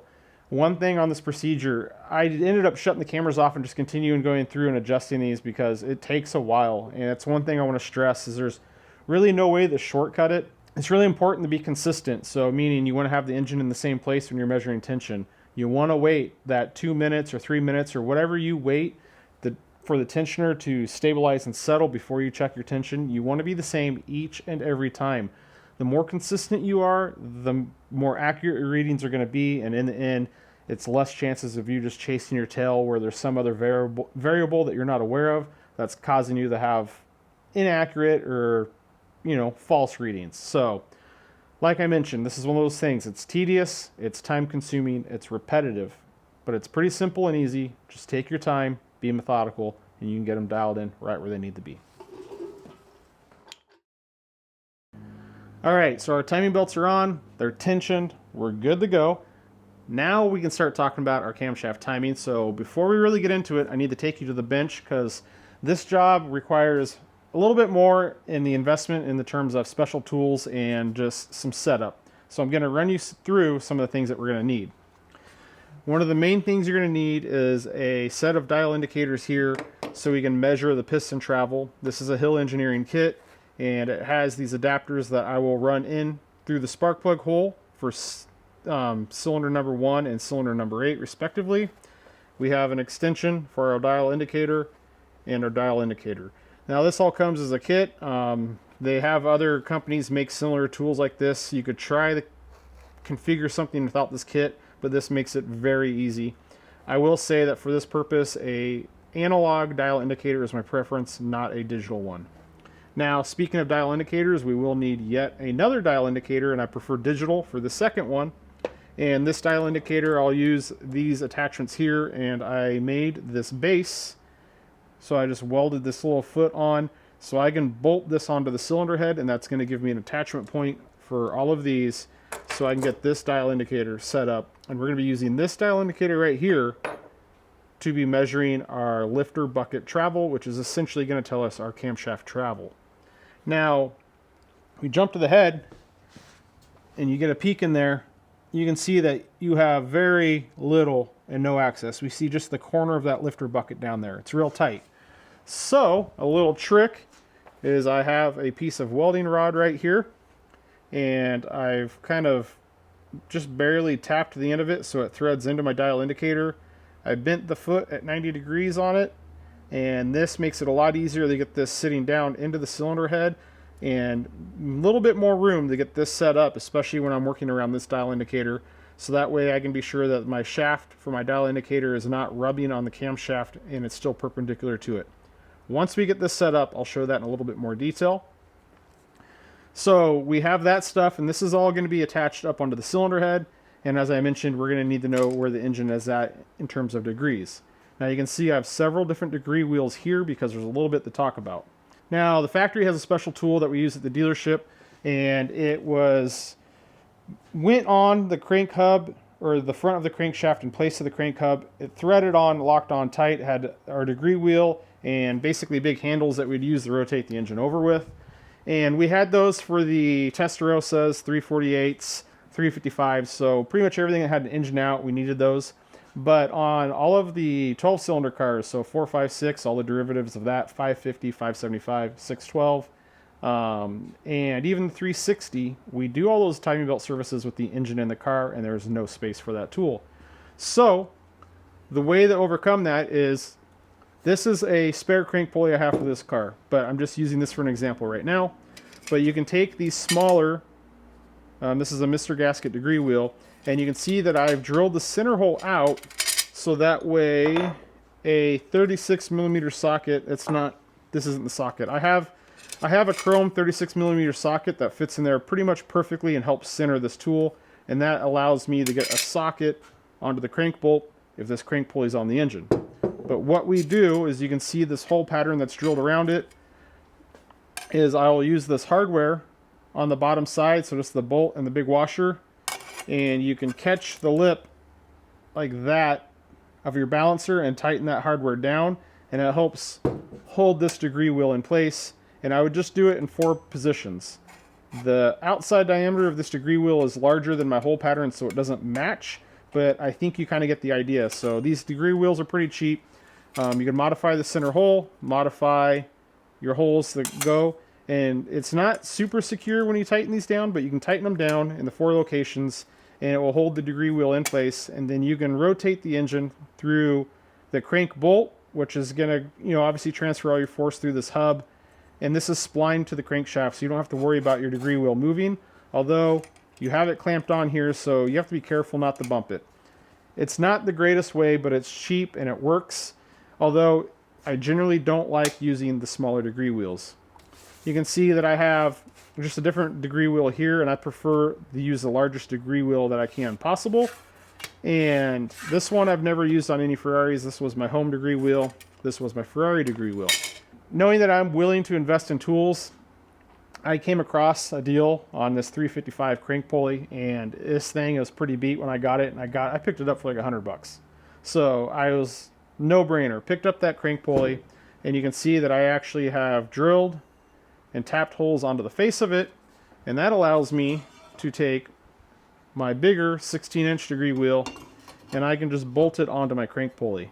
There's one thing I really don't like doing and I try to avoid when putting a degree wheel on the engine, and that's taking the degree wheel and bolting it on through the center crank bolt, like this one right here, right there, and then tightening that crank bolt and then using that crank bolt to rotate the engine. Because sometimes that crank bolt will tighten just a little bit and it can take the degree wheel with it, and you could end up rotating your degree wheel like a couple degrees and not realize it, and then all your timing is out of whack. I don't like it. And I like to try to drive the crankshaft separate of the degree wheel. My thinking with this setup is I have this pulley. You can see it has a keyway. It's splined to the crankshaft. I can use the factory crank nut, so I'm twisting on the pulley with all my force to rotate the engine, but it's splined. So even if my nut moves, this pulley in relation to the crankshaft will not move. With my degree wheel bolted on, there's no way that my degree wheel is going to slip in relation to the crankshaft. It's essentially splined to it. The other advantage of this system is I'm able to use a short socket. I made a little bit of an adapter right there, and once the crank bolt is in, it actually holds everything nice and tight, and I have space around my drive for my ratchet. So that way, all the force of my ratchet is going into the crank bolt to the pulley, not even touching the degree wheel. It holds all my tools in there, and it worked out pretty slick. The last thing that you're going to need is coat hanger, and you can see that I made some just pointers for my degree wheel. I'll show you that in a second once the degree wheel's on. Those you can make however you want, and you can mount them wherever you want. I will say that I keep all my old pointers, meaning from working on these cars enough when I go through all the services, rather than make new pointers every time I'm doing a time belt service, I'll take those pointers when I'm done, I'll put some masking tape on them, and I'll mark them 355, set them aside, so then the next time I'm doing a 355, I have all my tools set up and ready to go. Alright, so we're just going to zip our bolt off and slide our bouncer or crank hub on. Now fortunately, these are not a tight press fit. They slide on and off quite easily. So slide that on there, and we're going to tighten it back down with our bolt. It doesn't really matter the torque, we're just hit it with our impact and that'll be good enough.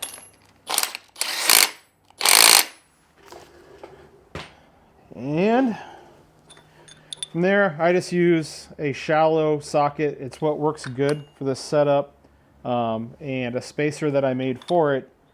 And actually, I'll kind of have to grab my degree wheel and my bolts for it. Where are the bolts for this guy?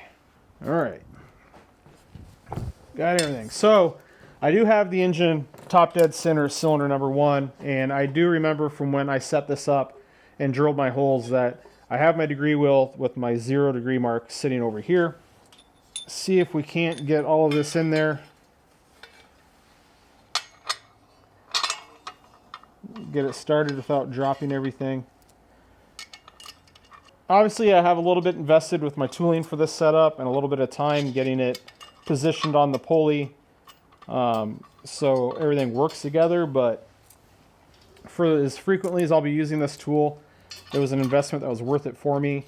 And once I figured everything out and get this set up, this will still be much quicker than the other method where I kind of clamp the degree wheel onto the pulley, that method I was talking about for the V12s and 360s. So I like this one quite a bit better, and I'll just hold the spacer in position Get this snugged down real quick. There we go.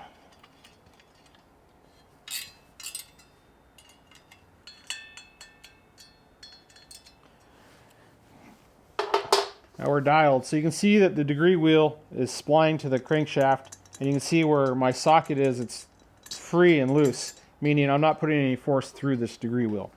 So the next thing that we need to take care of is our pointers, and you can configure these anywhere you want, and it's all relative, meaning you can put the degree wheel in any orientation that you want, and you make your pointers to match. So there's really no set way on making them. It's really a setup that works what works best for you. So I have 2 pointers, and well, I do this because this is a 90-degree V8. So if I set and calibrate one pointer here on my 0-degree mark, it saves me a little bit of time and hassle by setting my second one for bank 2 over here, and I'll just use this 90-degree mark. You'll see how that plays into itself when we're degreeing the camshafts in, because I don't have to reposition the degree wheel and set everything up. I just have to confirm my setting, meaning I'm going to set one pointer up here, calibrate it to my 0-degree mark, and then when I start, or I should say, I'll have my second pointer that I calibrate to this 90-degree mark over here. Once I move the bank 2, my 0 mark will be lined up on my new pointer. I'll show you guys when we get there. It's something that I started doing later in the years at the dealership because I found that it ultimately was just quicker. It saved me a little bit of time and hassle. I went through the setup once. I verify my setting when I go to use the second pointer, and just kind of have stuck with it. I have my alternator belt tensioner right here, and there's an upper mount, and I have this hardware loose because that's where I was using when I pulled this apart to check my timing, and that's the wrong pointer, this guy here. So I slide it over there, and you can see that my pointer is pretty close, and we're just going to eyeball it for now, and we'll fine-tune this here in a minute. Get it right on 0. And then for the bank 2 pointer, you can see back here I use a bottom screw for our tensioner, or stud. So it's right in between the belt. We'll take off that nut and this washer and slide our other pointer in. So using 2 pointers is not a necessity. I would imagine if you guys want to keep this simple when you're at home, you can just use one, and then you would have to basically set this up twice. It's really a matter of preference. There's really no right or wrong way in this. I'm just showing you guys the way I like to do it.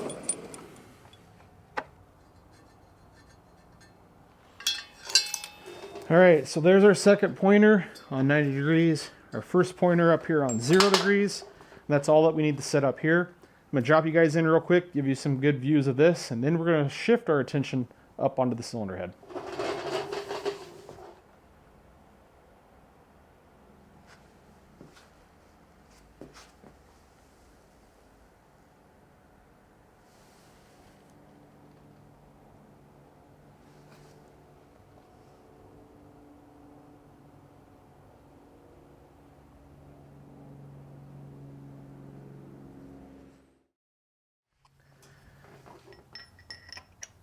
So with our degree wheel and everything on our crank, we're going to come up here and put on our tooling to measure the actual travel of the piston so we can establish top dead center.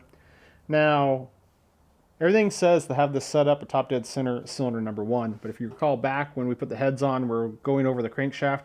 Cylinder 4 happens to also be at top dead center. That piston moves in the exact same travel as cylinder 1. So if you're tight on space for whatever reason, it might be easier to put it back here to do your reading. I do that when I'm doing a 360 because the engine's in the car. It's easier for me to get that gauge up in there. Then I have more working space for my gauge up here to measure the cam. Some might say that it's not as precise because you're on a different crank throw, but I haven't had any issues with that method. But my preferred method, if I can, is to put it up here on cylinder 1. Now, back to what I said earlier about eliminating variables, you can see that I actually tightened this down with a wrench and got it pretty snug. Everything you can do. You could just put this in hand tight, but then if it starts to kind of loosen and wiggle on you, it can actually start throwing your numbers off and you'll start chasing your tail. Case in point, on this extension rod for our dial indicator, I've actually had those get loose on me where it left a couple threads right there. And then as I was working on trying to find top dead center, I actually had movement and inconsistent readings. And once I pulled the tool out, I found out that was the problem. So it's one of those things, you don't want those variables. Make sure it's nice and tight. And we're to slide this in and slide this gauge down on our brass bushing. We have an Allen here. Loosen this guy up. And we can make sure we're not bottoming out our gauge. We still have a lot of travel on this one. But I want this as deep as I can into my brass bushing. And from here, I know we're close to top dead center, so I want to try to get this in so the needle is going to rest vertically as much as possible. It just makes it a little bit easier for me to do my readings when I'm setting everything up. So right there, I'm good with that. So the actual depth doesn't really matter. We're not worrying about the second needle in this gauge. We're only worried about the larger needle. So we're going to tighten down our set screw, and there is one thing to keep in mind with this set screw here, is once you snug that down, we want to be sure our gauge isn't going to move, but we want to make sure that we're free on travel on this shaft, because you can see I have that screw just a hair too tight, and it's actually pinching my gauge. If I loosen this up some right there, it goes all the way down. So you want to be careful on how tight you tighten that screw. It's a fine line in between tight enough to hold the body of your gauge, but not to bind up your shaft. And we're pretty good right there. So our gauge is in. We got our needle where we want it. We have our degree wheel on. I need to show you guys how we're going to calibrate this gauge and the arms on the degree wheel to establish true top dead center. And when we have it showing true top dead center, it's going to be showing it on our gauge and also our degree wheel, so in two positions. However, it's been a pretty long day, so I think I'm going to call it for tonight, and I'll see you guys back here tomorrow morning.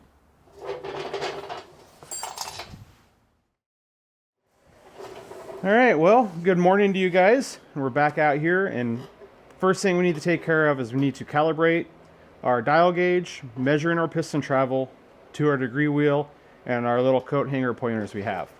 Now, before we really jump into this, there's three things that we need to take into consideration when we're doing this. One of them is my own personal rule or philosophy.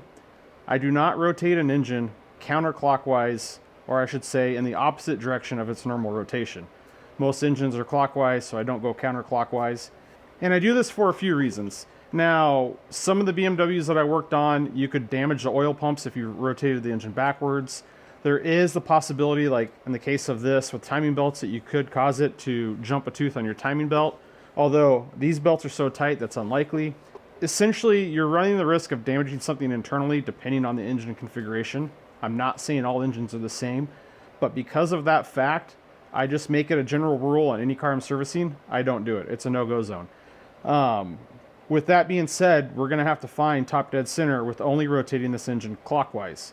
Now, that's a little tricky because we can measure our piston travel, but our piston travel is not the exact same as the travel of the crank throw. So if you think of the crank throw as an arm that's sweeping, when it sweeps all the way at the top, our rod has an area of dwell, meaning the piston itself is not really moving, but the crankshaft is moving. So the piston's going to go up, kind of sit stationary at top dead center, and then start coming down. It's very slight and gradual. Our dial indicator is going to pick up piston movement, but when it's not moving at dwell, it will not pick up that movement, although our crankshaft is still moving. So we need to find a way to calibrate that and account for the dwell, because I want to calibrate this gauge on my degree wheel precisely to the throw of the crankshaft, not necessarily the piston movement. The fidelity of our crankshaft is much greater than the piston movement. That's what we're looking for. Now, the other thing I want to talk about is our gauge that we have measuring our piston travel. There's a couple things to note on that. For one, it plugs into the spark plug hole, meaning when we rotate the engine out, we're going to start building compression on cylinder 1, just a slight amount. There is a notch in our brass bushing for the tools for some air to leak out, but as I rotate the engine over, you're going to hear it building some compression. That's important to note because on our compression stroke, we're going to build that compression, and it's actually going to push down on our piston and rod since we have no oil pressure in there and we have bearing clearance. That scale on that dial gauge reads in hundredths of a millimeter. So a lot of fidelity, very fine unit of measurement. My point being is as I rotate this engine over, if I were to rotate the crankshaft 1 revolution, the piston's still going to be at top dead center, but depending if it's on compression or not, we're going to see a difference on our gauge. So when we rotate this engine over to calibrate the gauge, we're going to be chasing our tail if we rotate it 1 revolution each time. So we need to rotate the engine 2 revolutions each time to be sure that we're putting the engine back in the same state, which would be on the compression stroke, to calibrate our gauge for the process. Pay attention as I'm rotating it through. You'll see the numbers on the gauge. The needle's going to land differently depending if it's on a compression stroke or not, even after everything's calibrated. Now, it's probably worth noting that my method of calibrating this and getting everything zeroed in and the scale of measurement that I'm, the fidelity that I'm getting everything calibrated to is, I'm pretty certain it's over the top. Probably not necessarily to take it this precise, but this is just the procedure that I've done. This procedure I use on all of the engines, no matter if it's a V8 or V12. It works for me. The numbers are the same. I've had good results with it, so I've just stuck with it over the years. I did my best to give you guys some good views at the cameras, so I'm going to try my best to work around it and not block it. But we have the engine set, top dead center, compression, cylinder 1. You can see that I've taken my pointer and I have it as closely calibrated to 0, and we're doing our second one over here at 90, on the 90-degree mark as I can have it. You can also see on my gauge up here that I have it pretty much right on 0. So you might be wondering, how are we going to determine the dwell of the piston without rotating the engine backwards? Because the most conventional way to do so is actually using a physical piston stop, rotating the engine till the piston stops, and you would mark your degree on the degree wheel. You rotate it the other direction till the piston stops again, mark your degree on the degree wheel, and you take those two numbers, split them in half, and that's your true top dead center of your crank arm. We don't have the ability to do that, so we're going to use the piston travel and kind of do the same thing. So I have the piston at its dwell, and we're going to measure how far the piston is falling down at a set measurement, and then we're going to take note of our degrees on the degree wheel, and we're going to use that method to get this zeroed in and everything calibrated. Everything's set on 0. We're going to rotate it over 2 revolutions so we get back on top dead center compression, although we're going to stop a little shy before we come up to full top dead center on our degree wheel. So you can hear it starting to compress in cylinder 1 now as we're coming up on our intake. And we're getting close, about 15 degrees. I'm going to stop. You can see my dial indicator has picked up the piston. Now the numbers I'm going to give you are numbers that I've used through the years, and again, it's on every Ferrari engine. I've used the same numbers. We're going to watch for 0.5 millimeter of piston travel. That's the number we want. So it's going to be 0.5 millimeter below top dead center. At 0.5 millimeter below top dead center, I should be at roughly 8.5 degrees on the degree wheel. Now our piston's coming up through our travel. So let me get in here and see if I can get an accurate look. I'm watching my degree wheel. I'm up at 9 and I'm stopping right at 8.5. All right, so I'm at 8.5, and you can see that I'm a 57, 56. So we're definitely off. We're going to carry this up to top dead center to see where we're at. I'm reading 0 here, and you can see now my gauge is off. So I'm going to zero that back to 0. We're at top dead center there. We're going to do the same as the piston's going down. I'm going to target 0.5 millimeter of piston travel and see where a degree wheel ends up. And it should be 8.5 degrees.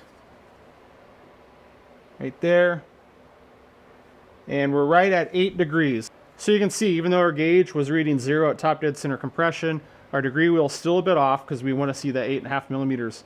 Essentially, the number you see on your degree wheel doesn't matter. You want to see the same number on the upstroke and downstroke of the piston, and also the 0.5 millimeter on this gauge. It doesn't matter. You just want to see the same number. I use 1/2 millimeter because it's easy. It's easy to see on the gauge. It's 1/2 of a revolution. And I also know that it comes to 8.5 on the degree wheel. You could pick a different number on here and it's going to correlate to a different number here. It's going to be the same method. We're going to measure where the piston is at a set point on its upstroke and measure it on its downstroke. And our degree on our degree wheel needs to equalize. So you'll also see that we're going to zero this gauge in at the same time we're zeroing in our dial indicators. So it's kind of like as we get closer with each one, we'll bring it into the fully calibrated state. We're going to rotate it over. 2 more revolutions. And okay, we're at 15 before top dead center, so we're going to go much slower. And I usually know that once I watch about 10 degrees, I switch my eyes up to my dial indicator. This time we're going to take the dial indicator to 1/2 millimeter, which is 50 on that gauge. I'm going to stop it right there. And I'm reading 9 degrees on my degree wheel. So now I switch my eyes back up to my dial gauge. We're going to take it up the top dead center. We're about to hit it with our needle. It's a little bit before top dead center there. And I'm showing about 1 degree on the degree wheel. So you can see that gauge isn't moving anymore, so it's on its dwell. So we're just going to move that back a little bit. And we're at 0 degrees, so it's starting to drop. Now we're watching the dial indicator down to 50. Right there. And we're at 8 degrees on this one. So we need to keep doing this because each time I make an adjustment, it's going to change the reading on the degree wheel. So I readjusted the 0 point of the dial indicator. So 2 revolutions around again. We're at 10. Take it. Oh, overshot it. So we got to go all the way around 2 more times. All right. So we're right about 10. I'm going to watch for 50 on my gauge. Right about there. And we're showing 9 on my pointer. So we're going to continue watching our gauge because we want to see the dwell on our dial gauge coming up. And you'll see it starts to stop right about there. Right on 0, it's dwelling. I'm slowly moving the crank and it's starting to fall down. So I'm showing 0 degrees and the piston's starting to fall down. So what this is telling me is I've had a consistent reading for 2 revolutions on the dial gauge. So that's pretty much dialed into the travel of the piston, although my pointer is not calibrated yet. So we're going to focus our attention to the pointer. So back to what I said, we're going to take our dial gauge and bring this to 50 right there. And we're going to look, and I'm still at 8. So I was telling you guys that we need the same number, and if you remember, I'm at 9 on this side, so it was 9 degrees before top dead center where I was reading the same piston travel, and I'm 8 degrees after, which tells me I'm 1 degree off on my pointer, which also matches where my pointer was pointing at in terms of 0 on top dead center. So we're going to split the difference and move this pointer approximately to the 8.5 degree mark, and just give it a little bend. I like my pointer to be as close to the wheel as possible, but not touching.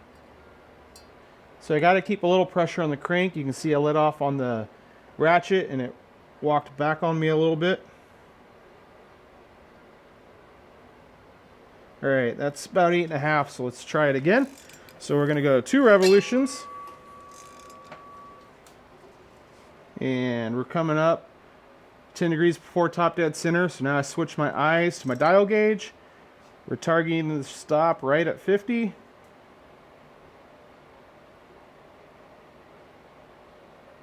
And if we look, we're at 8.5 degrees before top dead center. So we're going to rotate this over and I'm going to bounce back and forth watching where my 0 degree mark is in relation to my dial gauge. They should be pretty accurate where I should be hitting 0 right about there, rolling up on 0 degrees. So this gauge should be on dwell and not moving, and the crankshaft drops down. Come back to our dial gauge, stop at 50.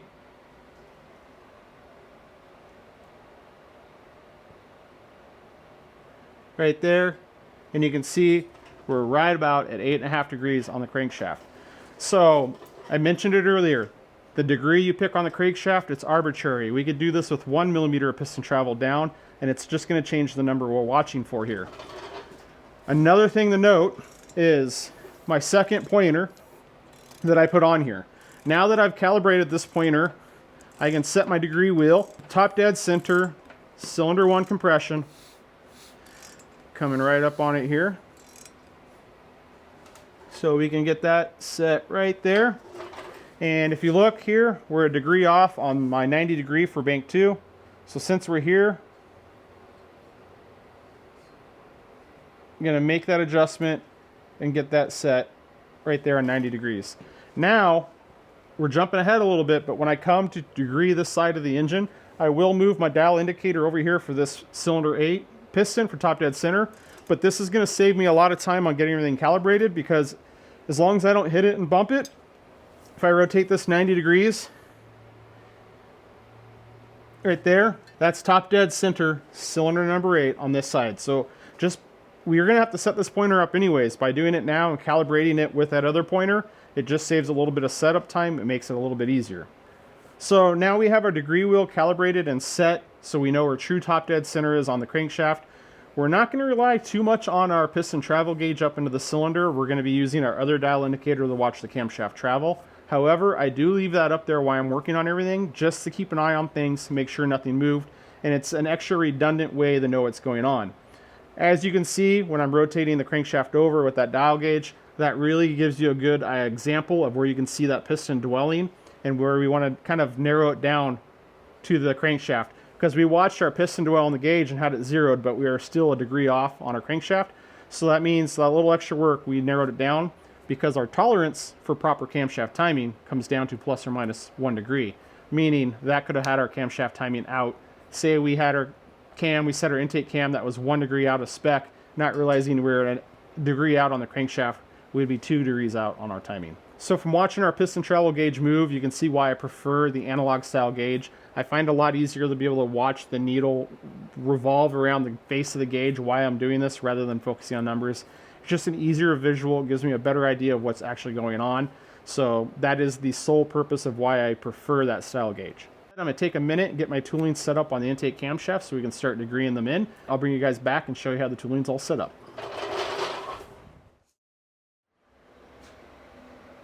Alright, so here's my tooling set up to measure the intake camshaft.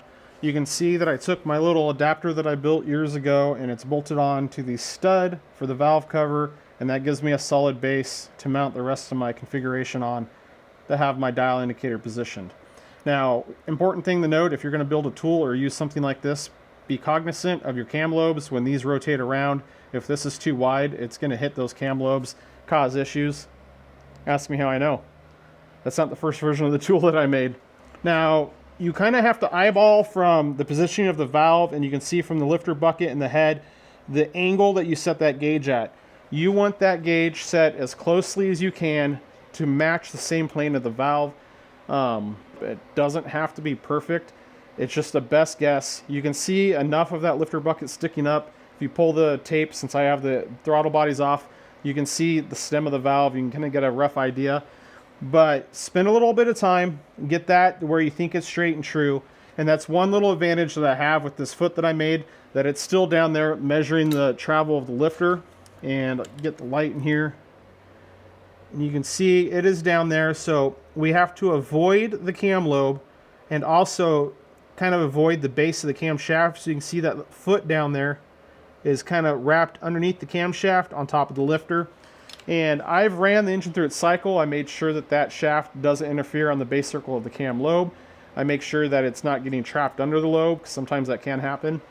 And made sure that my dial indicator is set so I have full range of travel on that dial indicator. So we're good there, and there's really no special calibrating procedure that we need to do right now on that gauge. We will zero that out when we get to the right point. We have all of our tooling set up, all of our instrumentation, so we can measure everything. I've got cameras configured all over the place here for you guys, so hopefully I can capture this well for you at home. So with that, let's get into it. All right, so I think most of us that have degreed a camshaft before, we're probably familiar with the process where we're gonna say like the intake centerline method, where you measure the center point of the intake cam lobe, and that's where you use to degree your camshaft in. or you can measure it based on your opening or closing events of the camshaft.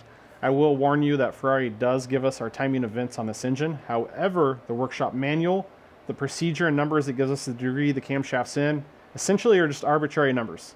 It's kind of bizarre because they don't go off of an intake centerline method, and the numbers they give us, I don't know how they came up with it and chose it. It changes from engine to engine, but it's what we have. So I'll walk you through that procedure. The other thing to note, this engine is a hydraulic lifter engine. So some people may kind of get it in their head that they're wondering what the, if you have a little bit of oil leakage in your hydraulic lifter, that's moving and the valve travel is not consistent. None of that matters because we're measuring the top side of the lifter bucket, and that will only be moved by the camshaft. So although our valve travel may be different since there's no oil pressure, it doesn't matter because we're just using the lifter bucket to understand what the camshaft is doing in relation to the crankshaft. Oh, one more thing. I did not cover this. You cannot set your tooling up on the center cam lobe on the intake side. That camshaft lobe is retarded 10 degrees in relation to the outer lobes for the camshaft. So I have mine tooled up on the front lobe. That's only because it was easiest to do so with my tooling. Just note to yourself, stay off the center lobe. Your numbers will be, effectively, if you degree your cam in off that lobe, you're going to be 10 degrees out. So center lobe, ignore them. We're going to run you through what the workshop manual says for degreeing the camshafts. It's saying to position a comparator, dial indicator, with a feeler on the bowl of the intake side valve of cylinder number 1. It does make a note not to set it on the center valve because of the retardation of 10 degrees. It says to set my dial indicator to 0 and rotate the crankshaft in its direction of rotation. Well, I'll read this exactly for you. It says set to 0 and rotate the driving shaft in its direction of rotation as long as the cam axle causes the comparator pointer movement of 2.41 millimeters. In this conditions, the geonometer, degree wheel, should be on 0 of top dead center. When this occurs, the foreseen intake valve opening advance of 16 degrees will happen. Yeah, that is about clear as mud. That's a pretty poor way to explain it, and I think a lot of the problem is these manuals are translated so literally, and if you actually, like someone that can read Italian reads the Italian section, it makes much more sense than the English version that's been translated from that. I had made a cheat sheet for myself years ago. Let's see if I can pull this up. Here we go. So for camshaft timing, these are my own notes. So once I wrapped my mind around this process, I wrote my own notes and my own words so I can understand this process. It's basically saying when you set the engine the top dead center on compression, cylinder number 1, 0 out my dial indicator, this guy. Then I'm going to rotate the, getting ahead of myself. When we're at top dead center, cylinder number 1 compression, as we're pretty close to it right now, you can see when my cam lobes are up, so I have no travel on my lifter bucket. My lifter bucket is all the way up, my valve is closed, so that's where we're going to 0 out our dial indicator. Then we're going to rotate the crankshaft to top dead center overlap. So on top dead center overlap, we're going to be having valve travel, and we're looking to have 2.41 millimeters on that gauge at top dead center overlap. That's our cam timing. There is a chart in the workshop manual that shows you if you have a different reading from 2.41 millimeters on what your degreeing is or your degrees on the crankshaft is, but I generally don't rely on that because there's just an easier way in my opinion. We'll come back to our engine, so we'll bring this around, top dead center compression. So we're on top dead center compression, and now we need to 0 out our dial indicator here. And we have this reading in millimeter because that's what the workshop manual calls out. From here, now that we've 0'd that out and we have no lift on our intake cam, we're going to rotate the engine 1 revolution, the top dead center compression, and take our reading on this dial indicator. So we'll rotate this around, and I'm watching the degree wheel, not the piston travel. And it's going to start giving me some intake lift, which is a negative number, which is fine. We're coming up on 10, 0. So I'm going slow now, watching my dial indicator. I'm at 2.3, 2.3, 3.7, 3.8, 3.4, 2.41. So my cam lobe is exactly where it needs to be. When we look at our degree wheel, we're 1 degree off. So it's 1 degree before top dead center, meaning my camshaft's 1 degree advanced. So I'm fortunate and also unlucky here on the intake camshaft. We're 1 degree off from where we need to be on our camshaft timing, which puts me in my tolerance, which we're plus or minus 1 degree or plus or minus 1 crankshaft degree on where the camshaft timing should be. So I don't need to make any changes on this intake side. Now that aligns with my measurements that I had pre-service because I measured everything, or I checked everything, and they were in spec. I marked all my cam gears, got everything back together. Granted, we did have the heads milled a little bit, but that doesn't seem to have affected this particular camshaft. But that tells me that I got everything back the way it was, and everything is good on this intake camshaft. So, for now, I'm going to rotate the engine a few more times, confirm that my gauge up here zeroes out as it should, confirm that I get the same reading. I'm not going to rely on just one reading. Typically, I need 3 consistent readings to convince myself that yes, I do have a true reading. So we need to bring it back, the top dead center on compression, and my dial indicator is reading 0 as it should, and I'm still reading 0 on my camshaft. So we'll sweep this back around the top dead center overlap, and we should come back with the same 1 degree before top dead center.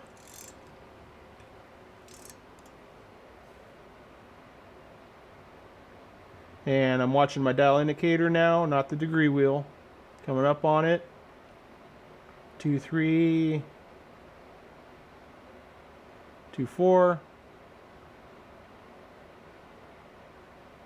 2.41. Ah, I moved it. It was a degree, almost a degree and a half it looked like on that one. So bring it back around. And at any time, if we're questioning the relation of that degree to our pointers, we can always do the same thing we did to calibrate it, which is rotate our crankshaft down to the 0.5 millimeter apart and make sure we're at 8.5 degrees. So that's one of the reasons why I leave the piston travel gauge in. It gives me a good kind of sanity check if I so choose. So we'll bring this back around on overlap. Watching my dial indicator up here.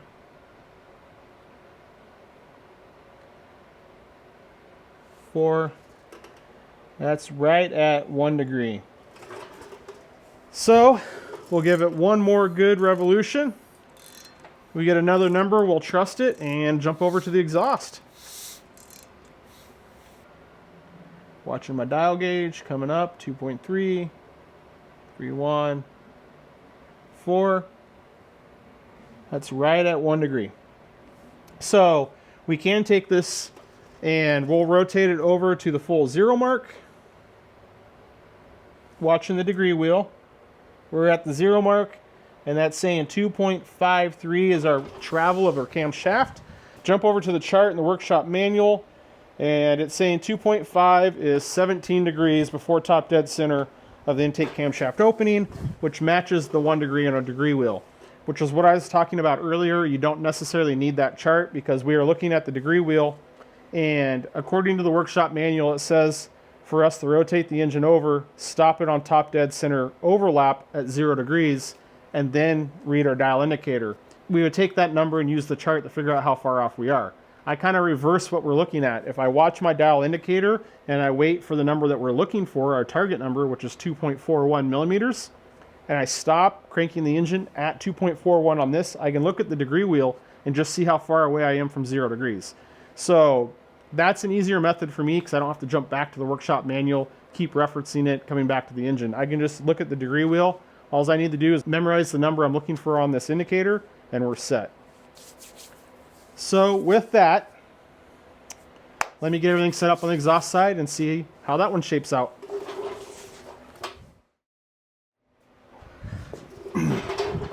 All right, we've got our tooling switched over to the exhaust side. Now with just the 2 cam lobes on the exhaust side, we don't have to worry about the 3rd center lobe and any retardation. You can put your tooling on either lobe. Now that we ran through this procedure for the intake side, guess what? They changed it for the exhaust side. I mean, why not? So, again, I'm going to read you what it says in the workshop manual, and I'm doing this to kind of highlight how vague and poorly described it is. So it says, follow the above specified instructions and reposition the comparator by setting it to 0 while the feeler gauge is on the bowl of the exhaust valve of cylinder number 1. Move the tooling, we've done that. Rotate the driving shaft until the exhaust cam axle performs a closing phase. At the closing end, the valve comparator should be on 2.29 millimeters, thus having the exhaust valve closing retardation of 16 degrees. Yep, pretty vague, right? Here's the notes that I've wrote for myself on the exhaust cam timing. Exhaust cam, put the engine on top dead center of overlap, 0 out our dial indicator. Rotate the engine until there is no lift left in the valve. I should have 2.29 millimeters on my dial indicator. So on this one, it doesn't matter on the degree wheel where we end up because we're watching the closing of the exhaust valve. And essentially is what it wants us to do is at top dead center overlap, we're going to 0 that dial gauge. And that means there should only be 2.29 millimeters of lifter travel left. So I'll show you how all that works out. Set this guy down. All right. We need top dead center overlap, which we are already on. So with that, 0 out our gauge. All right, so we're on top dead center overlap. Our gauge is 0'd out. I should just be able to rotate this. And you can see that my valve travel has stopped. It doesn't matter the degrees. It moved a little.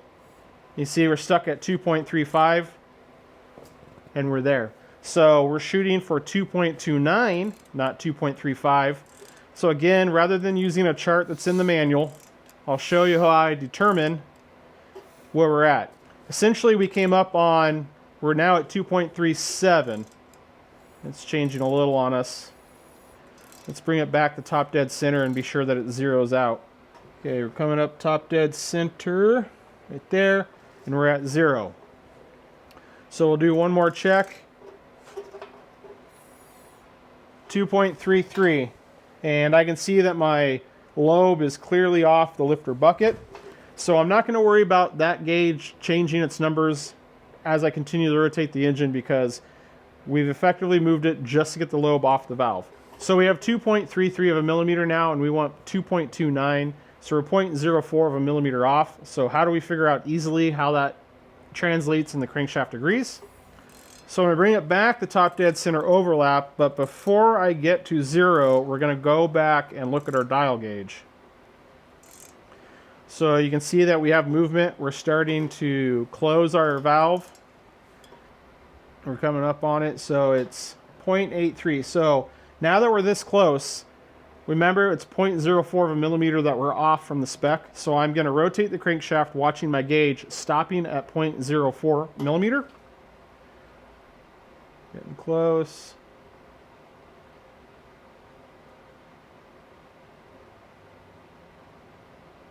.04 millimeter right there, which has me pretty much on 0, maybe a half degree off.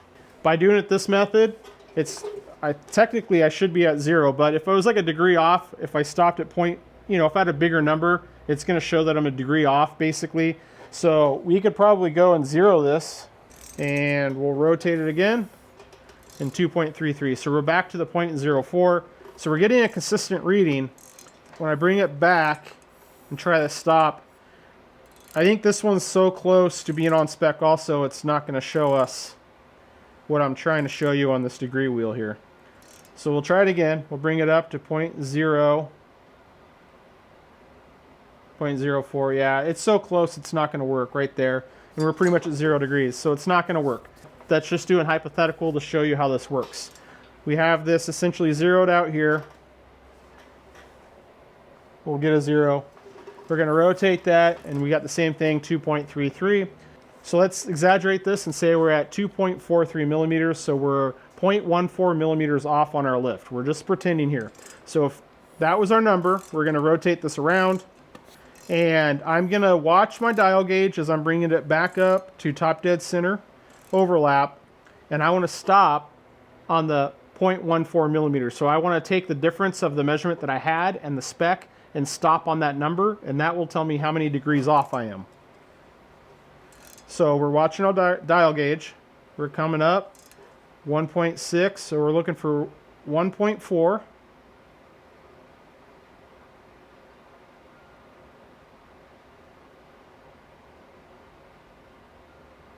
And we're almost there, 1.4.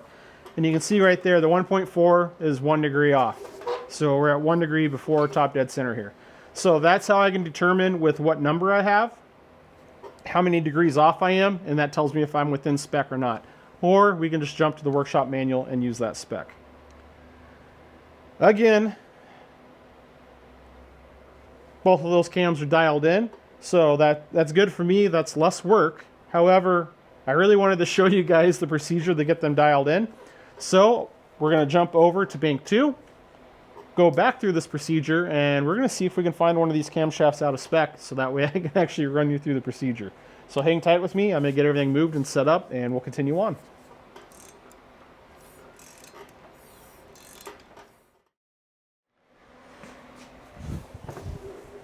All right, everything's moved over here to bank 2. We're going to start by just verifying that our pointer to our piston travel is all calibrated correctly. So set that at 0. And we're going to just start. We're over here on... We're on overlap, it looks like. So let's bring it over the top dead center compression. Top dead center compression right there. And let's get our dial gauge set to 0. Now we're going to start from here. Since I already ran you through the procedure of how we calibrate this, we're just going to rotate this, watch our gauge, stop at 0.5 millimeter.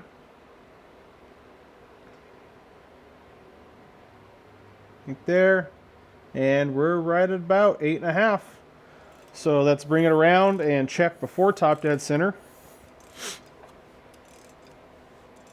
Again, always checking on the compression stroke.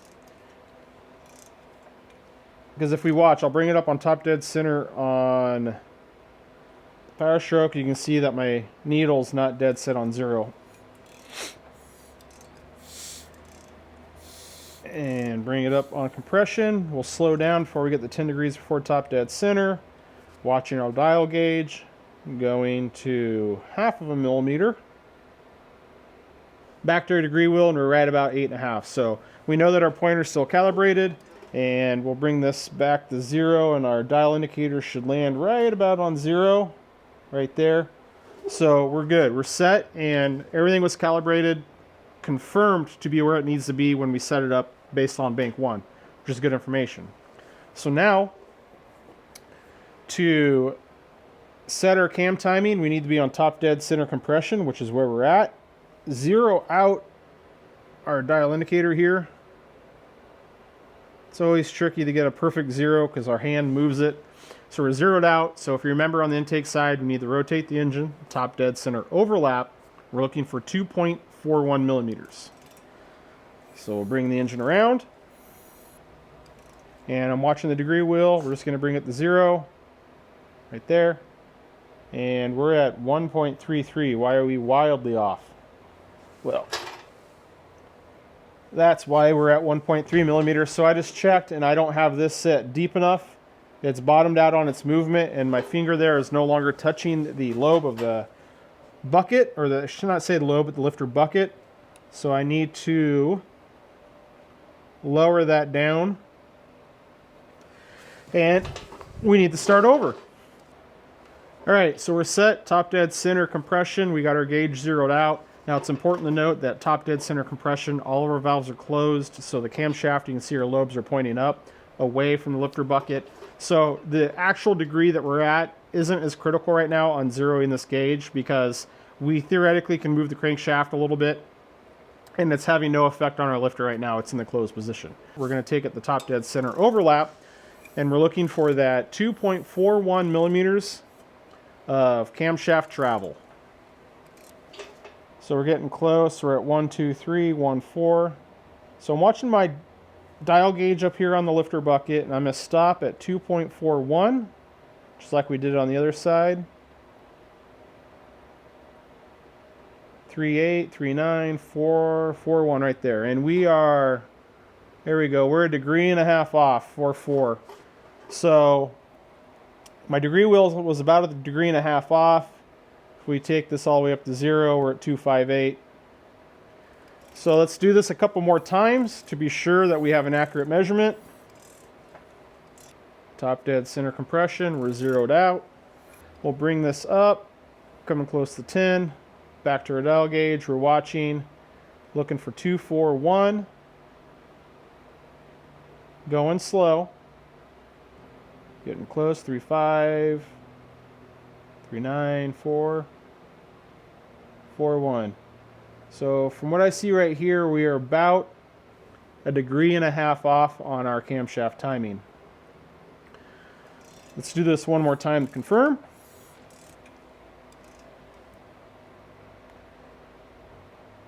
Watching my dial gauge, looking for a 241. Right there.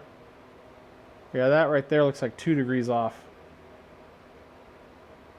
So our tolerance is plus or minus 1 degree. We'll take this all the way over to 0, and that's showing 262. Let me go look at my chart in the workshop manual, see if that matches the 2 degrees off. All right, so in the workshop manual, it gives us a spec of 2.63, which happens to be pretty much dead on. We're at 262, and it matches. It's 2 degrees off. So this camshaft is 2 degrees out of time. We have a tolerance of 1 degree, plus or minus the desired degree. So what I think I'm going to do now is take you guys to the bench, and we need to talk about the correlation of the cogs on the teeth of this cam gear in relation to the dowel holes on the cam gear in relation to the camshaft. I need to really explain that in real detail at this point, so that way we know what we need to do in order to get our cam timing in spec and how we're going to adjust this. Okay, so I'm a very visual learner. Visual aids really help me understand what's going on. So I'm going to utilize that to try to explain to you guys how these cam gears work. This is a copy of the diagram that's in the workshop manual, and this is representing the camshaft. This is representing the cam gear. Now there's a lot of numbers on this one page, so it gets pretty confusing. So I spent a little bit of time and edited off half of the numbers, so we'll start on this page.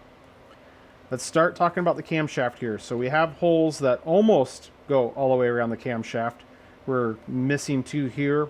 Why, I don't really know, but it is important because sometimes that will get us a limitation on degreeing in our camshafts. But if we look at this chart, we got the center point of the camshaft here, and each line that we have intersecting each and every hole where the dowel pin goes, and this is indicating 22 degrees and 30 minutes.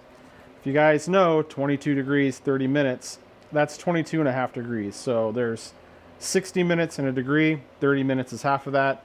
So from here on out, I'm going to refer to that as 22 and a half degrees. That's pretty straightforward. That means with each movement of our dowel pin, we're going to change our camshaft timing by 22 and a half degrees. Now let's go over to our camshaft gear. We have holes 360 degrees around, which is nice. That makes it easier. And the spacing on these holes is 24 degrees. So I'll come back to this sheet. The best way to explain it is I highlighted all those holes so you can see the color, and I cut out what would be a camshaft gear so we can overlay them. And I'll kind of get this lined up. I'm lining up the center hole right up there by my finger. And if you get that lined up, you can see how all the holes get offset over here. So when we have this configured in the car, let's say the center hole, that's where our dowel pin is. When we move our dowel pin to make a camshaft change, we'll take it out of that hole, move it into this hole in the cam gear, but it's also going to be now in this hole in the camshaft, not this hole. So as what we're doing is we're moving that dowel pin 24 degrees on our cam gear and 22 and a half degrees on our camshaft. That's effectively a degree and a half that we moved our camshaft. Now, everything we're talking about here, it's important to note, we're talking camshaft degrees. Everything when we're on the engine, I'm talking in crankshaft degrees. Our timing specs are in crankshaft degrees. Our camshaft revolves half the speed of the crankshaft. So with each movement of the dowel pin, that's effectively 3 degrees of crankshaft movement. Now I will say that there is some slop in the dowel pin, the cam gears, and the camshaft, so sometimes you can get closer to the 4 degrees, and sometimes you can kind of rock the camshaft in there on that dowel pin and get a little bit of room. But 3 degrees, mathematically, with what Ferrari's telling us, that's our movement. So we don't move the dowel pin from a hole in the cam gear to a separate hole and then keep it in the same hole in the camshaft, because then that's going to move our timing like 20 degrees, wildly out. Again, I said I'm a visual learner, I'm a visual guy, so here's the best way I can correlate this. You can see that we're 2 degrees before top dead center over here. We're measuring our remaining lift on our cam lobe, and I stopped at the 2.42. It's supposed to be at 2.41, meaning at this, the camshaft's at the correct location, but we're not yet to the correct location on the crankshaft. So I know that if I rotate this crankshaft more, my camshaft is going to continue giving the valve lift. So we're going to have too much lift here at the valve. So me being visual, remember these spin counterclockwise. Me being visual, knowing that if I push down on the crankshaft my 2 degrees, I'm going to push my camshaft in more. So I know that that's going to be too much. So visually, I know that I need to take my cam lobes and pull them away from the lifter buckets, so my camshaft needs to rotate clockwise in order to get my cam timing right. So I hope I can show you guys with some light in here. It's really tricky with a glare, but you can see the holes for that dowel pin, and the one directly on either side of the dowel pin, it looks like those holes line up. Right there is actually a really good shot. If you look at the hole directly above my dowel pin, you can see just a shadow of the camshaft where it overhangs. And you can see that if I rotate that camshaft clockwise, that will line up and allow me to put my dowel pin in. So I know that I need to rotate my camshaft clockwise, move my dowel pin up one hole, and that should give me 3 degrees of movement. I'm going to set you guys down, and then we're going to make that move, recheck our timing, and see how it affected it. All right. We've got our bolt out, so I have a pair of just old pair of pliers that I ground down, and these usually allow me to get in here and get a decent bite on that dowel pin. Now because the timing belt's so tight, it does tend to pull on the cam gear, which can make it hard to get the dowel pin out. But in this case, it slid out pretty easily. So you can see all of our marks that we had everything lined up. And if you remember, I want to bring the camshaft back my direction, so I'm going to move this dowel pin up one hole, and you can see that it's not going to go in all the way. So I will then set the dowel pin here. I set my 27mm wrench on the camshaft and very carefully rotate the camshaft clockwise right there. And you can see that I barely moved that camshaft. My dowel pin is now in a new hole on the cam gear and on the camshaft. So that gave me the 1.5 degrees of movement up here on the cam gear, which should translate down to the 3 degrees on the crankshaft. So let's get our bolt back in, and we're going to run back through our cam timing check and see how this ended up for us.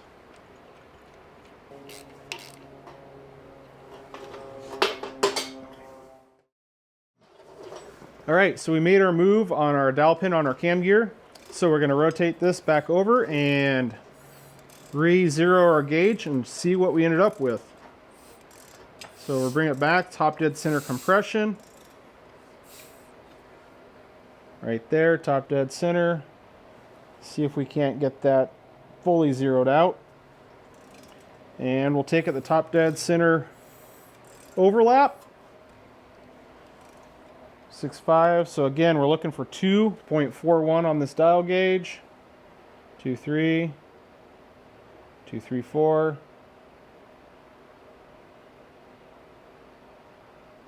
2.41. And that's now showing 2 degrees after top dead center. So that's about a movement of 4 degrees. We need to narrow down our scope of adjustment, right?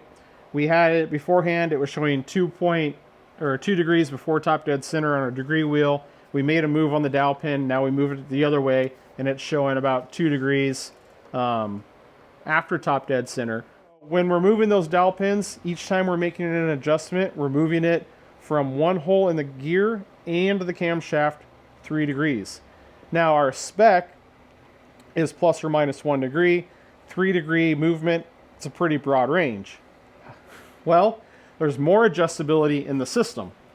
So that brings me back to this original picture that I showed you with the second set of numbers. So we're going to jump to this sheet where I reversed the work and eliminated the other numbers. We're back talking about the camshaft gear. Now let's pay attention to these lines because they're intersecting the center point of each tooth on the camshaft gear.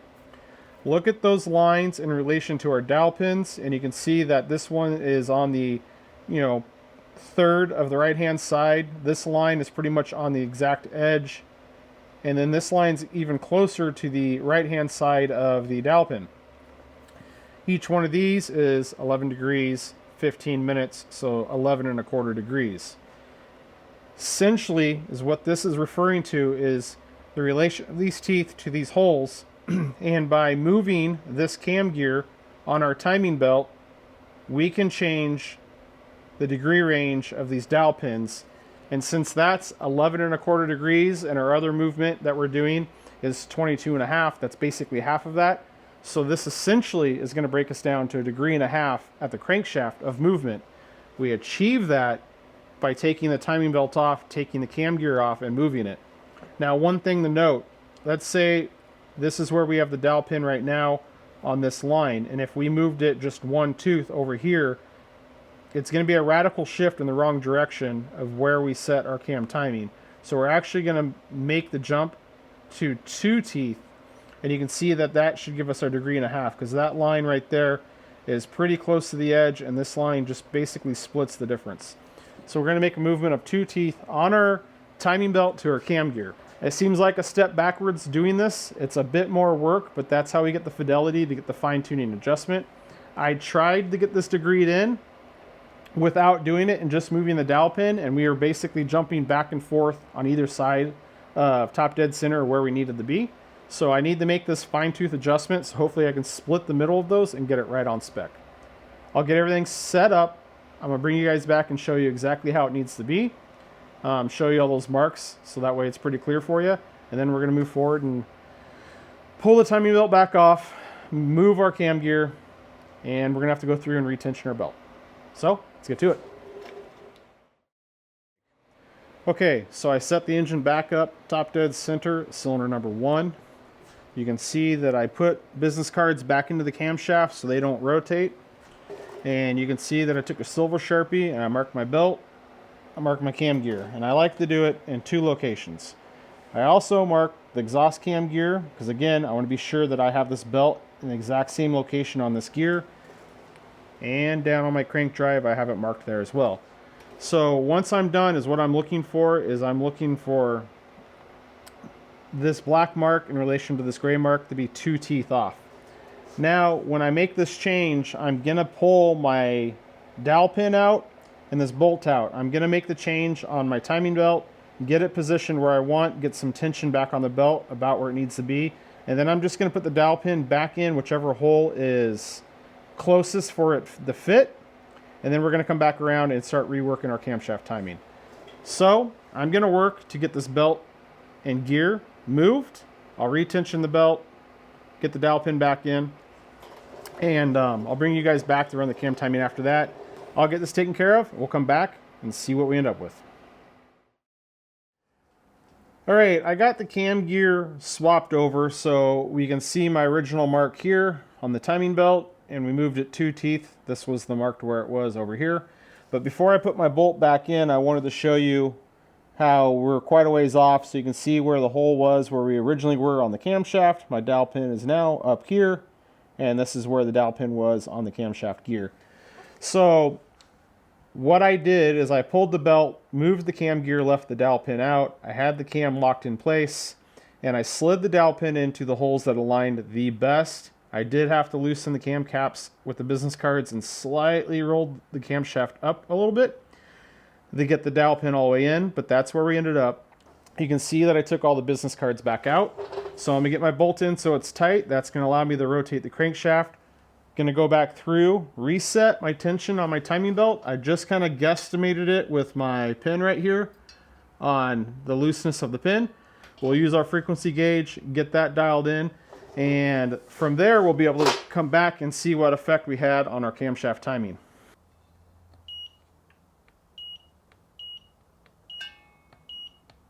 All right, that'll work for our belt tension. So we got our belt tensioned, our pulley on the intake cam moved 2 teeth. So we'll bring this back over and recheck our timing. We're gonna need to rotate this over so we're on top dead center compression, showing 0 on our gauge. So we'll take it over to overlap. We're getting close. Now our valves are starting to open. We're watching our gauge and we're looking for 2.41. 241 there. So we are about 6 degrees after top dead center. So 6 degrees after top dead center is actually a good thing, because if you remember correctly, one movement of the dowel pin on the cam gear and camshaft is 3 degrees. So if we move 2 holes, we should get our 6 degrees and be spot on this camshaft. All right, so we'll bring it back around on this one, and I'm gonna stop it right on the overlap on top dead center. We know we're 6 degrees off. We've made no changes. We'll stop right there. So right now we're at 1.89. We know we want 2.41. We stopped right on our 0 degree mark. We know because we stopped rotating the crank when we achieved the desired lift on the camshaft. That gave us our 6 degrees. Now that we're at 0 degrees top dead center, we know that we basically need more lift by 6 degrees. Meaning I can look at my cam lobe and see that we're measuring the opening of the intake cam, and right now the cam is not open far enough, so we're retarded on our timing. So we need to advance the timing. So I'm gonna rotate this camshaft counterclockwise and the dowel pin counterclockwise. That's gonna rotate the lobes to start opening the valves more, which is gonna push them down and get us closer to that 2.41. Normally I like to move everything 1 hole at a time, but for the sake of things today, mathematically it should work out if I just move it 2 holes in 1 shot. So we're gonna go ahead and get that taken care of now. Now there's one thing that I have not mentioned. Let me grab my wrench. And that's the position of the camshaft when we decide to make this change. We don't necessarily need the engine on top dead center. I can just take this bolt out, move that dowel pin at any point where we're at. However, it is kind of important sometimes to make sure you have the camshaft oriented in a way where you can actually fit your wrench onto a cam lobe. And I have enough room to rotate the camshaft. This actually gets pretty tight with the casting of the head, where I don't have enough room to actually rotate the camshaft. And I've had times where I've pulled the dowel pin out, went to go put the cam on to rotate it, and I didn't have room. Had to put the dowel pin back in, rotate the engine to a point where I can fit the cam on, and use the wrench to move the camshaft, leaving everything else in place. So, let me pop out our bolt and our dowel pin here. See if we can, dowel pin slides out without much fuss. And ironically, the hole that we're putting the dowel pin back into was the original hole on the cam gear. And very carefully and slowly rotate the cam while I'm putting pressure on the dowel pin so I can get it to slide into the hole. Right there, just slid in. So we've made our adjustment. We'll slide our bolt back in and see if we nailed it. I'm hoping we do.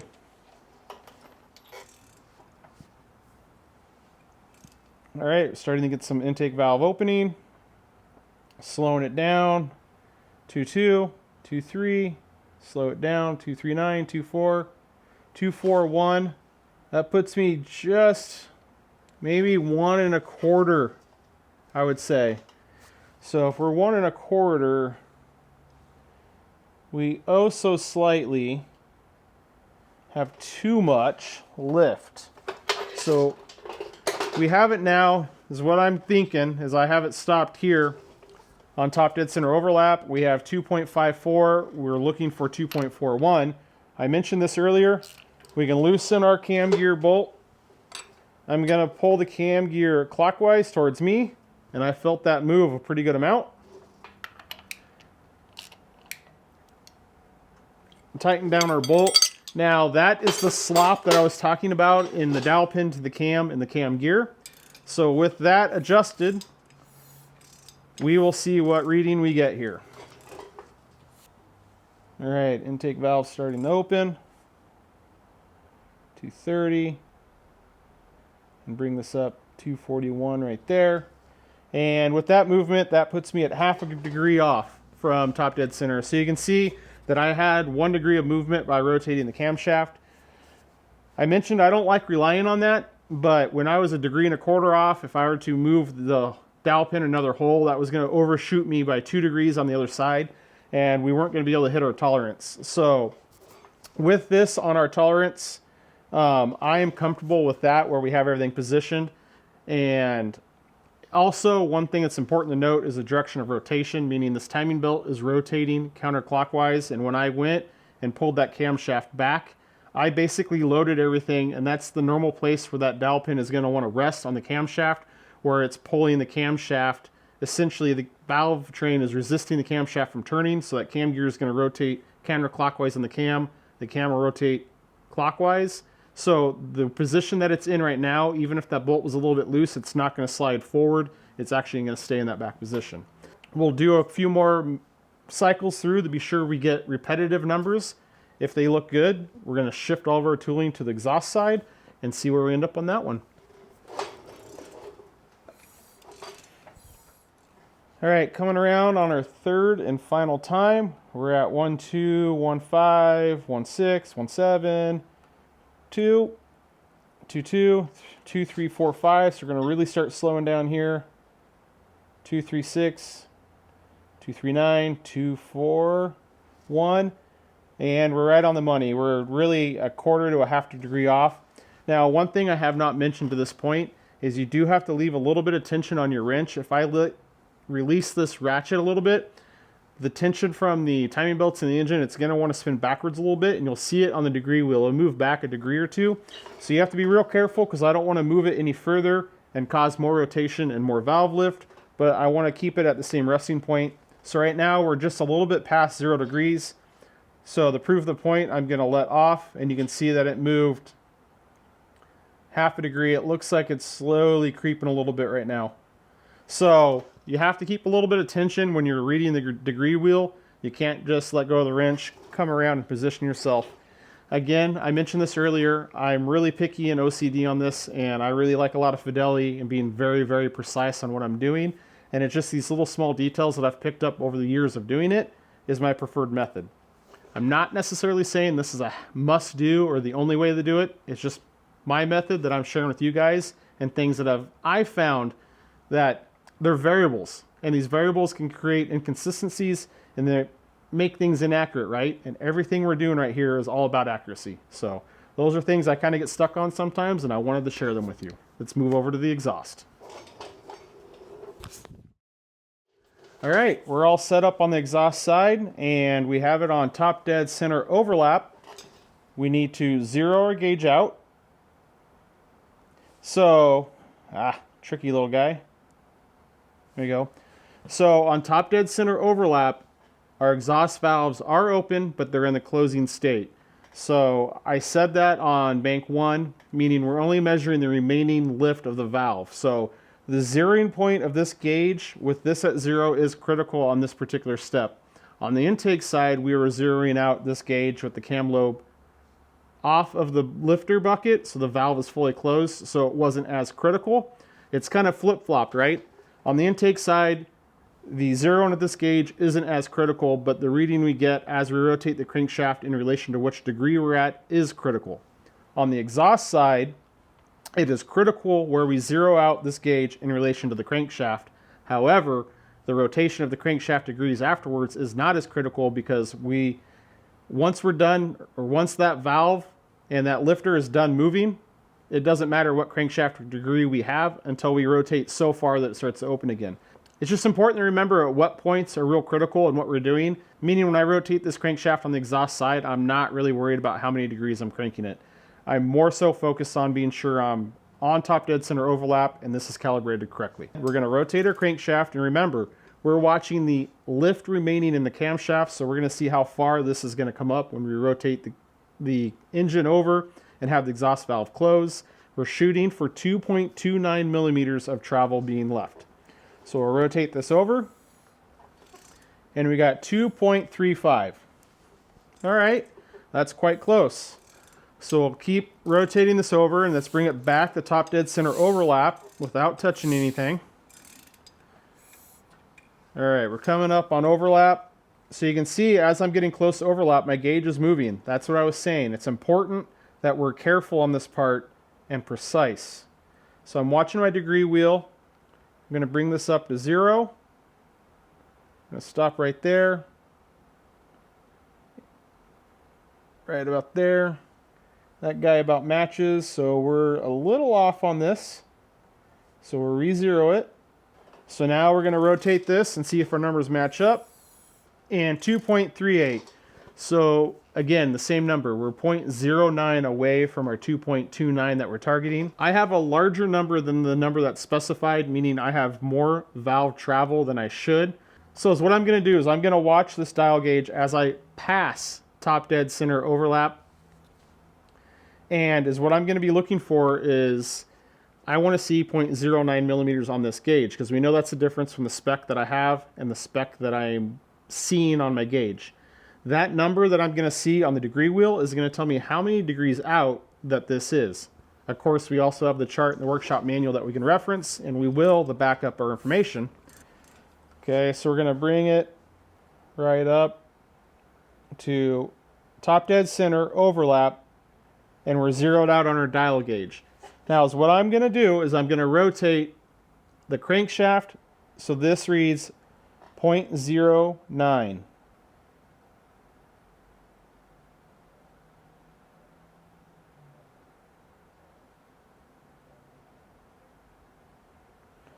Right there, looking at our degree wheel, we're 1 degree off.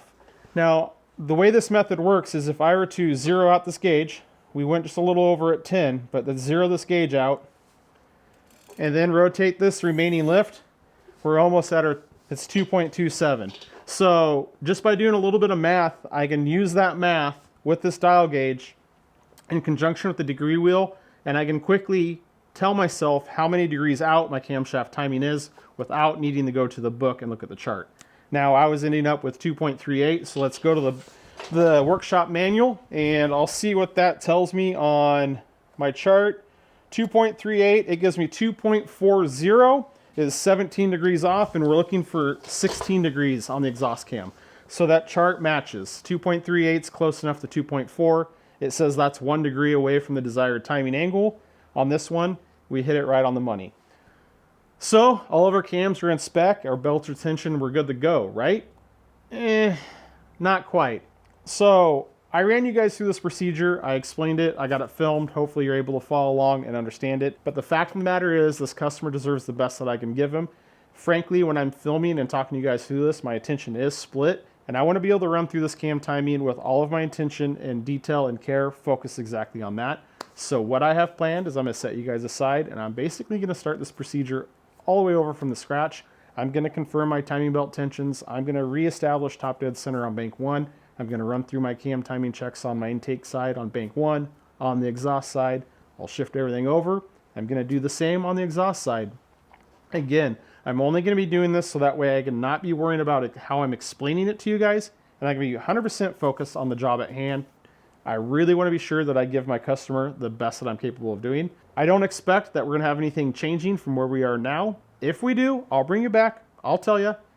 We'll recap what we end up with after I get this ran through. However, it's late in the day today, so that's going to have to happen tomorrow.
All right, as promised, I told you what I'd find after running through the belt tension again and the camshaft timing. Let's start with our belt tension. On bank 1, I actually found that my frequency was a little bit too high. I was kind of in the 230 hertz range, targeting 220. Bank 2, I was dead nuts on 220, which is the top of our spec. So I made some adjustments to the bank 1 timing belt to get that to match. Got that settled, moved into our camshaft timing. Now on our bank 1 camshaft timing, again, both the intake and exhaust were within spec, although I found that they were 1 degree off. However, I was fortunate, I was able to take both camshafts on bank 1 and retard them by keeping my dowel pin in the same position on the cam gear and the camshaft. So I was using just that slack that we talked about, that dowel pin in the cam gear, pulled both of them back to the end stop of that dowel pin. That gave me the 1 degree on both camshafts, so they're now both dialed in perfectly on spec, exactly where we want them. Bank 2, our intake cam, it was still where we left it, no changes needed, it was exactly on spec. And on my exhaust cam over here, same thing, no changes needed. All right, now for reference, when I pulled this apart, I documented my cam timing, and I found that on bank 1, my intake cam was retarded 1 degree, and my exhaust cam was on spec. And over here on bank 2, my intake cam was advanced 1 degree, my exhaust cam was retarded 1 degree. So on this particular engine, it was already dialed in pretty close from the start. Needed a little bit of tweaking on the tail end for me to get everything dialed in exactly where I want it. Keep in mind, Ferrari's tolerance is plus or minus 1 degree on camshaft timing. That's a bit of a spread. That's really a 3 degree spread essentially. And I was able to get these dialed in dead nuts on spec with one cam half a degree out, which I'm not going to chase that. That being said, I'm going to drop you guys in, show you the marks on our cam gears before we get this thing all the way buttoned up. All right, since we didn't make any adjustments on 3 out of the 4 cam gears, our dowel pin is in the same hole on the cam gear as it is into the cam shaft. However, we made quite a bit of adjustments over here on the intake of bank 2, and you can see that my dowel pin is in the original hole of the cam gear, although I'm 1 hole off on the cam shaft. And if you remember, we moved the cam gear 2 teeth on the timing belt. So this is why I like to have these marked. As you can see, by marking where my cams were when I pulled this apart, saved me a lot of time on 3 of the 4 cams. This also kind of tells me once I'm done where I ended up, and I knew where I started from. I have a good starting point reference. I know where I ended up. Now I mentioned this at the beginning of the video, and this is the precise reason why I do not like people engraving the cam gears, because you can see I ended up changing the cam timing, and if this was all engraved, now those marks would never line back up, and it could confuse the next guy coming along after me. Now that we're all done, I have new O-rings on my bolt. I need to go through and get all the other ones replaced, but more importantly, I need to come through and address my paint marks and my Sharpie. So I use just a paint pen on the cam gear, and since they're pretty oily, that stuff traditionally doesn't stick on there very well. So I take just a pocket screwdriver, a little bit of scraping right there, a little rag, and just like that, my mark is gone, no traces, and I can get my bolt back in. Once the bolt's back in and torqued, I'm going to come through with some acetone, wipe off all these remaining marks I have here, and also the marks I have up top. Leave no traces that I was here. That way, when the next guy comes through, hopefully he'll do the same, make his own marks, and erase them, so that way there's no trace of him being there. Let's get these O-rings replaced and our cams and tensioners torqued down.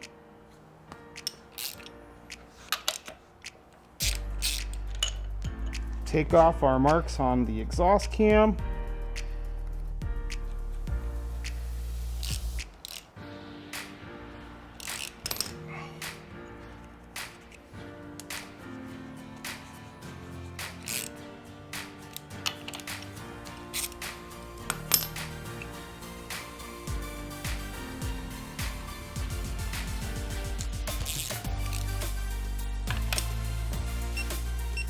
All right, and our torque spec on our cam gear bolts are 98 Newton meters. So we'll get those snug down for good now. And this is where our cam cards are needed on our camshafts, so that way they don't rotate on me.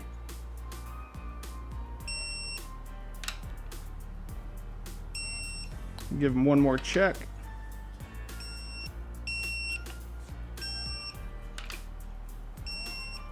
So we hit our tensioner bearings at 70 Newton meters.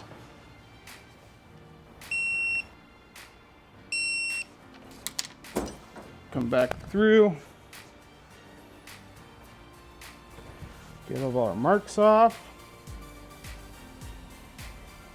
Now there was existing torque striping on the cam gear bolts, so I'm taking that off as well because we were going to put our own torque stripe on there.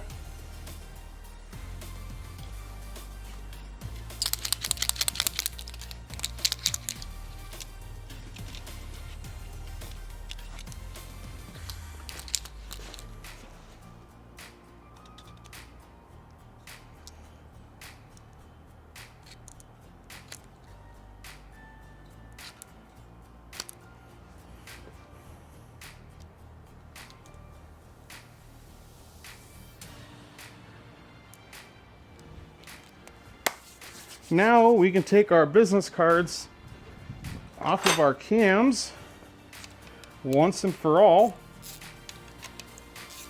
We're done with these guys.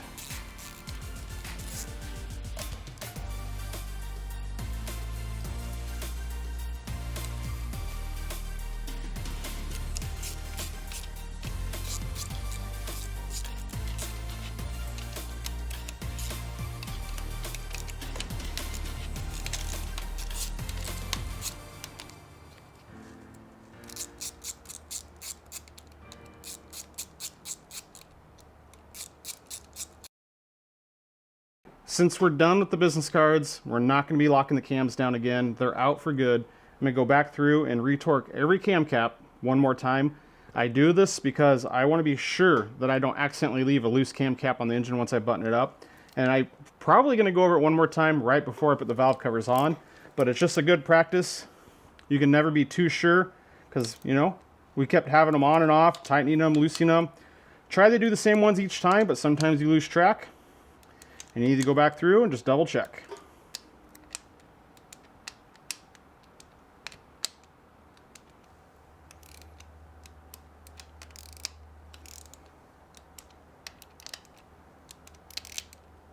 All right, so everything's buttoned up, cleaned up, torque striped, and locked down. Now there's one more thing that I wanted to show you on this, and that is our initial cam assembly marks. Now, we talked about those when we put the camshafts in, those notches that are on the cam caps, and they have corresponding marks in the camshafts. A lot of people feel that those are sufficient to set up your camshaft timing. I can tell you that when you're 1, 2, 3 degrees off, you're really not going to see that very much, and not all cars do those marks line up perfectly with your camshafts. However, on this car, they all line up pretty good, so we can carefully get in there and see my exhaust cam on bank 2. The mark is a little bit to the top side of the notch. I do have the engine on top dead center right now, and this one, again, it's favoring the top side of that notch. It's not quite perfect, and we'll bring you over on the intake side, bank 1. You can barely see, the lighting's not that great, and the exhaust side will be pretty easy. That one's pretty much dead on. So keep in mind, those are your general setup or assembly marks. Those aren't your cam timing marks. They work good as a baseline to get everything back together to a starting point if you didn't mark where everything was. However, don't rely on them solely to set up your camshaft timing. Again, like I said, you have those cams off 2, 3, 4 degrees. You might not see it, or you're going to have a car where those notches, once the cams are degreed, don't line up. That's not unusual. So just keep that in mind when you're going through a belt service on any Ferrari. Okay guys, that was a lot to go through and a lot to explain. Now, I'm going to be honest with you guys, I'm a little bit fearful that I didn't do that great of a job of running you through it and explaining it to you, so that way you guys could fully understand it if you're doing this yourself at home. I wanted to come back and kind of give a high-level overview of how I set this up and how I view it in my head. Now we'll just start with the degree wheel. Again, you could use whatever method of a degree wheel you want. I've even seen some people online that are marking their flywheel at the back of the transmission for marking top dead center, although probably not a method I would use. Again, I prefer to have my degree wheel solidly connected to the crankshaft, splined on, not on the center bolt, as big as possible. And my setup was pretty inexpensive and worked great. Although I don't think everyone's going to be able to just buy an extra balancer, drill some holes in it, and mount it like I did. However, there's a lot of options. There's many solutions. Pick and choose what's best for you. Now you can see the degree wheel where I put it. I was a bit strategic where I put my top dead center for bank 1 basically in line with bank 1 and top dead center bank 2. I did so because I kind of scanned where I had options to mount my pointers or my coat hanger, and that was the best configuration I had, so that was my strategy on that. You can set it up with one pointer in the center of the valley, set up your top dead center on cylinder 1, and then move your degree wheel 90 degrees and reset it up for bank 2. A little bit more work in my opinion, but it's going to give you the same result. Now I feel that I kind of skipped over this a little bit when I was talking about everything, but our piston travel gauge that we put in our spark plug bore, essentially I'm only using that gauge to calibrate my degree wheel and my pointers to true top dead center of the crankshaft. Once everything's dialed in with that gauge, I leave it in the bore, but I don't really look at it or rely on it. I leave it there because it's good for a spot check to make sure nothing has moved or changed, and I can always just double check and verify that my pointers are calibrated and I didn't bump one and move it. But I'm not using that at any point when I'm watching my dial gauge on the camshaft degree, and I'm relying solely on the digital gauge. And another thing, when I'm calibrating that gauge to my degree wheel, the 0.5 millimeter travel that I'm marking on the gauge and the 8.5 degrees that I'm watching on my degree wheel, those are arbitrary numbers. You can select any number that you want, just make something that's consistent side to side. Essentially is what I'm looking for when I'm doing that, is I want 0.5 degree of millimeter travel on my piston, and that should be 8.5 crankshaft degrees, and I should have that same number on either side before top dead center and after top dead center of the crankshaft. Once that number matches side to side and my needle goes to 0 on my dial gauge at top dead center, where we have that dwell, I know I'm dialed in. Again, it's arbitrary. You can pick anything you want. If you want to drop it down 1 millimeter, you're going to see more degree sweep on your crankshaft. Whatever works for you. So that really gets us to, once we're set up with our digital dial indicator on our lifter bucket, again, fasten or make some kind of rod that has a 90-degree ledge on it so you can get on that lifter bucket and work around the camshaft. That's going to make it wildly easier for you. Spend some time, find a good way to affix that dial gauge to the head where it doesn't move much, because you're going to be recalibrating it or zeroing it out. And if it's a little bit loose, that's going to move. It's going to change your readings. You want to have faith in that gauge and that reading that 0 is 0, or that 2.41 millimeter is 2.41 millimeters. So it really helps to invest a little bit of time, make a fixture, get that locked down solid, get it set up correctly. Now for the camshaft timing. Again, just a quick crash course. This is how my head interprets it. So intake side, outer valve. Don't use a center valve. Get all your tooling set up. You're going to rotate the engine, the top dead center compression on that particular cylinder. At top dead center compression, both the intake and exhaust cams are going to be closed, meaning there's no lifter movement on the valves, everything's shut. You're going to zero out your dial indicator on that gauge, and you're going to rotate the engine to top dead center overlap. Now you're going to stop on your degree wheel at the 0 degree mark, and then you're going to read the number on your dial indicator, the digital dial indicator. You should have 2.41 millimeters. Now, if you do not have 2.41 millimeters, you can look in the chart that's in the factory workshop manual, and it tells you what the numbers are in relation to how many degrees off you are. However, I showed you guys how we can rotate the engine over and go through that process, but instead of watching the degree wheel and stopping at top dead center overlap, I watch the dial gauge and I stop at 2.41 millimeters, then look at the degree wheel, and that will instantly show me how many degrees before or after top dead center that camshaft's degreed into. Now for the exhaust side, similar but a little bit different. We're going to have the engine on top dead center overlap. We're going to zero the gauge out on the exhaust valve. Now it's critical that we keep tension on the engine and timing belt, because there is valve movement at this point, and the zeroing of this gauge is critical. Now the exhaust valve is on the process of closing at this state, so we're going to rotate the engine over once everything's zeroed. We can rotate it 90 degrees, 100 degrees, 110, basically till the cam lobe is off the lifter bucket and we're on the base circle of the cam. At that point, we're going to read the number that's left on the dial indicator, and it should be 2.29 millimeters. So if we're at 2.35, for example, we're at 6/100 of a millimeter past travel, meaning we could subtract that 6/100 of a millimeter on the camshaft, do our math, stop the degree wheel there, and that will tell us also how far we're out, or we can use the chart. Now, speaking of the chart, I just wanted to give you guys an example. When I set my camshaft timing, I do the math on the degree wheel. I don't reference the chart on how far we're in or out on my degrees. All right, so let's talk about these numbers for a second, because I've mentioned that they're arbitrary numbers. The workshop manual states that the intake camshaft should be 16 degrees advanced and the exhaust camshaft should be 16 degrees retarded. Now, that's where they're establishing these numbers at 2.41 millimeter and 2.29 respectively for the intake and exhaust. Meaning at 16 degrees advanced, I should have 2.41 millimeters of valve movement on the intake, and at 16 degrees retarded on the exhaust cam, 2.29.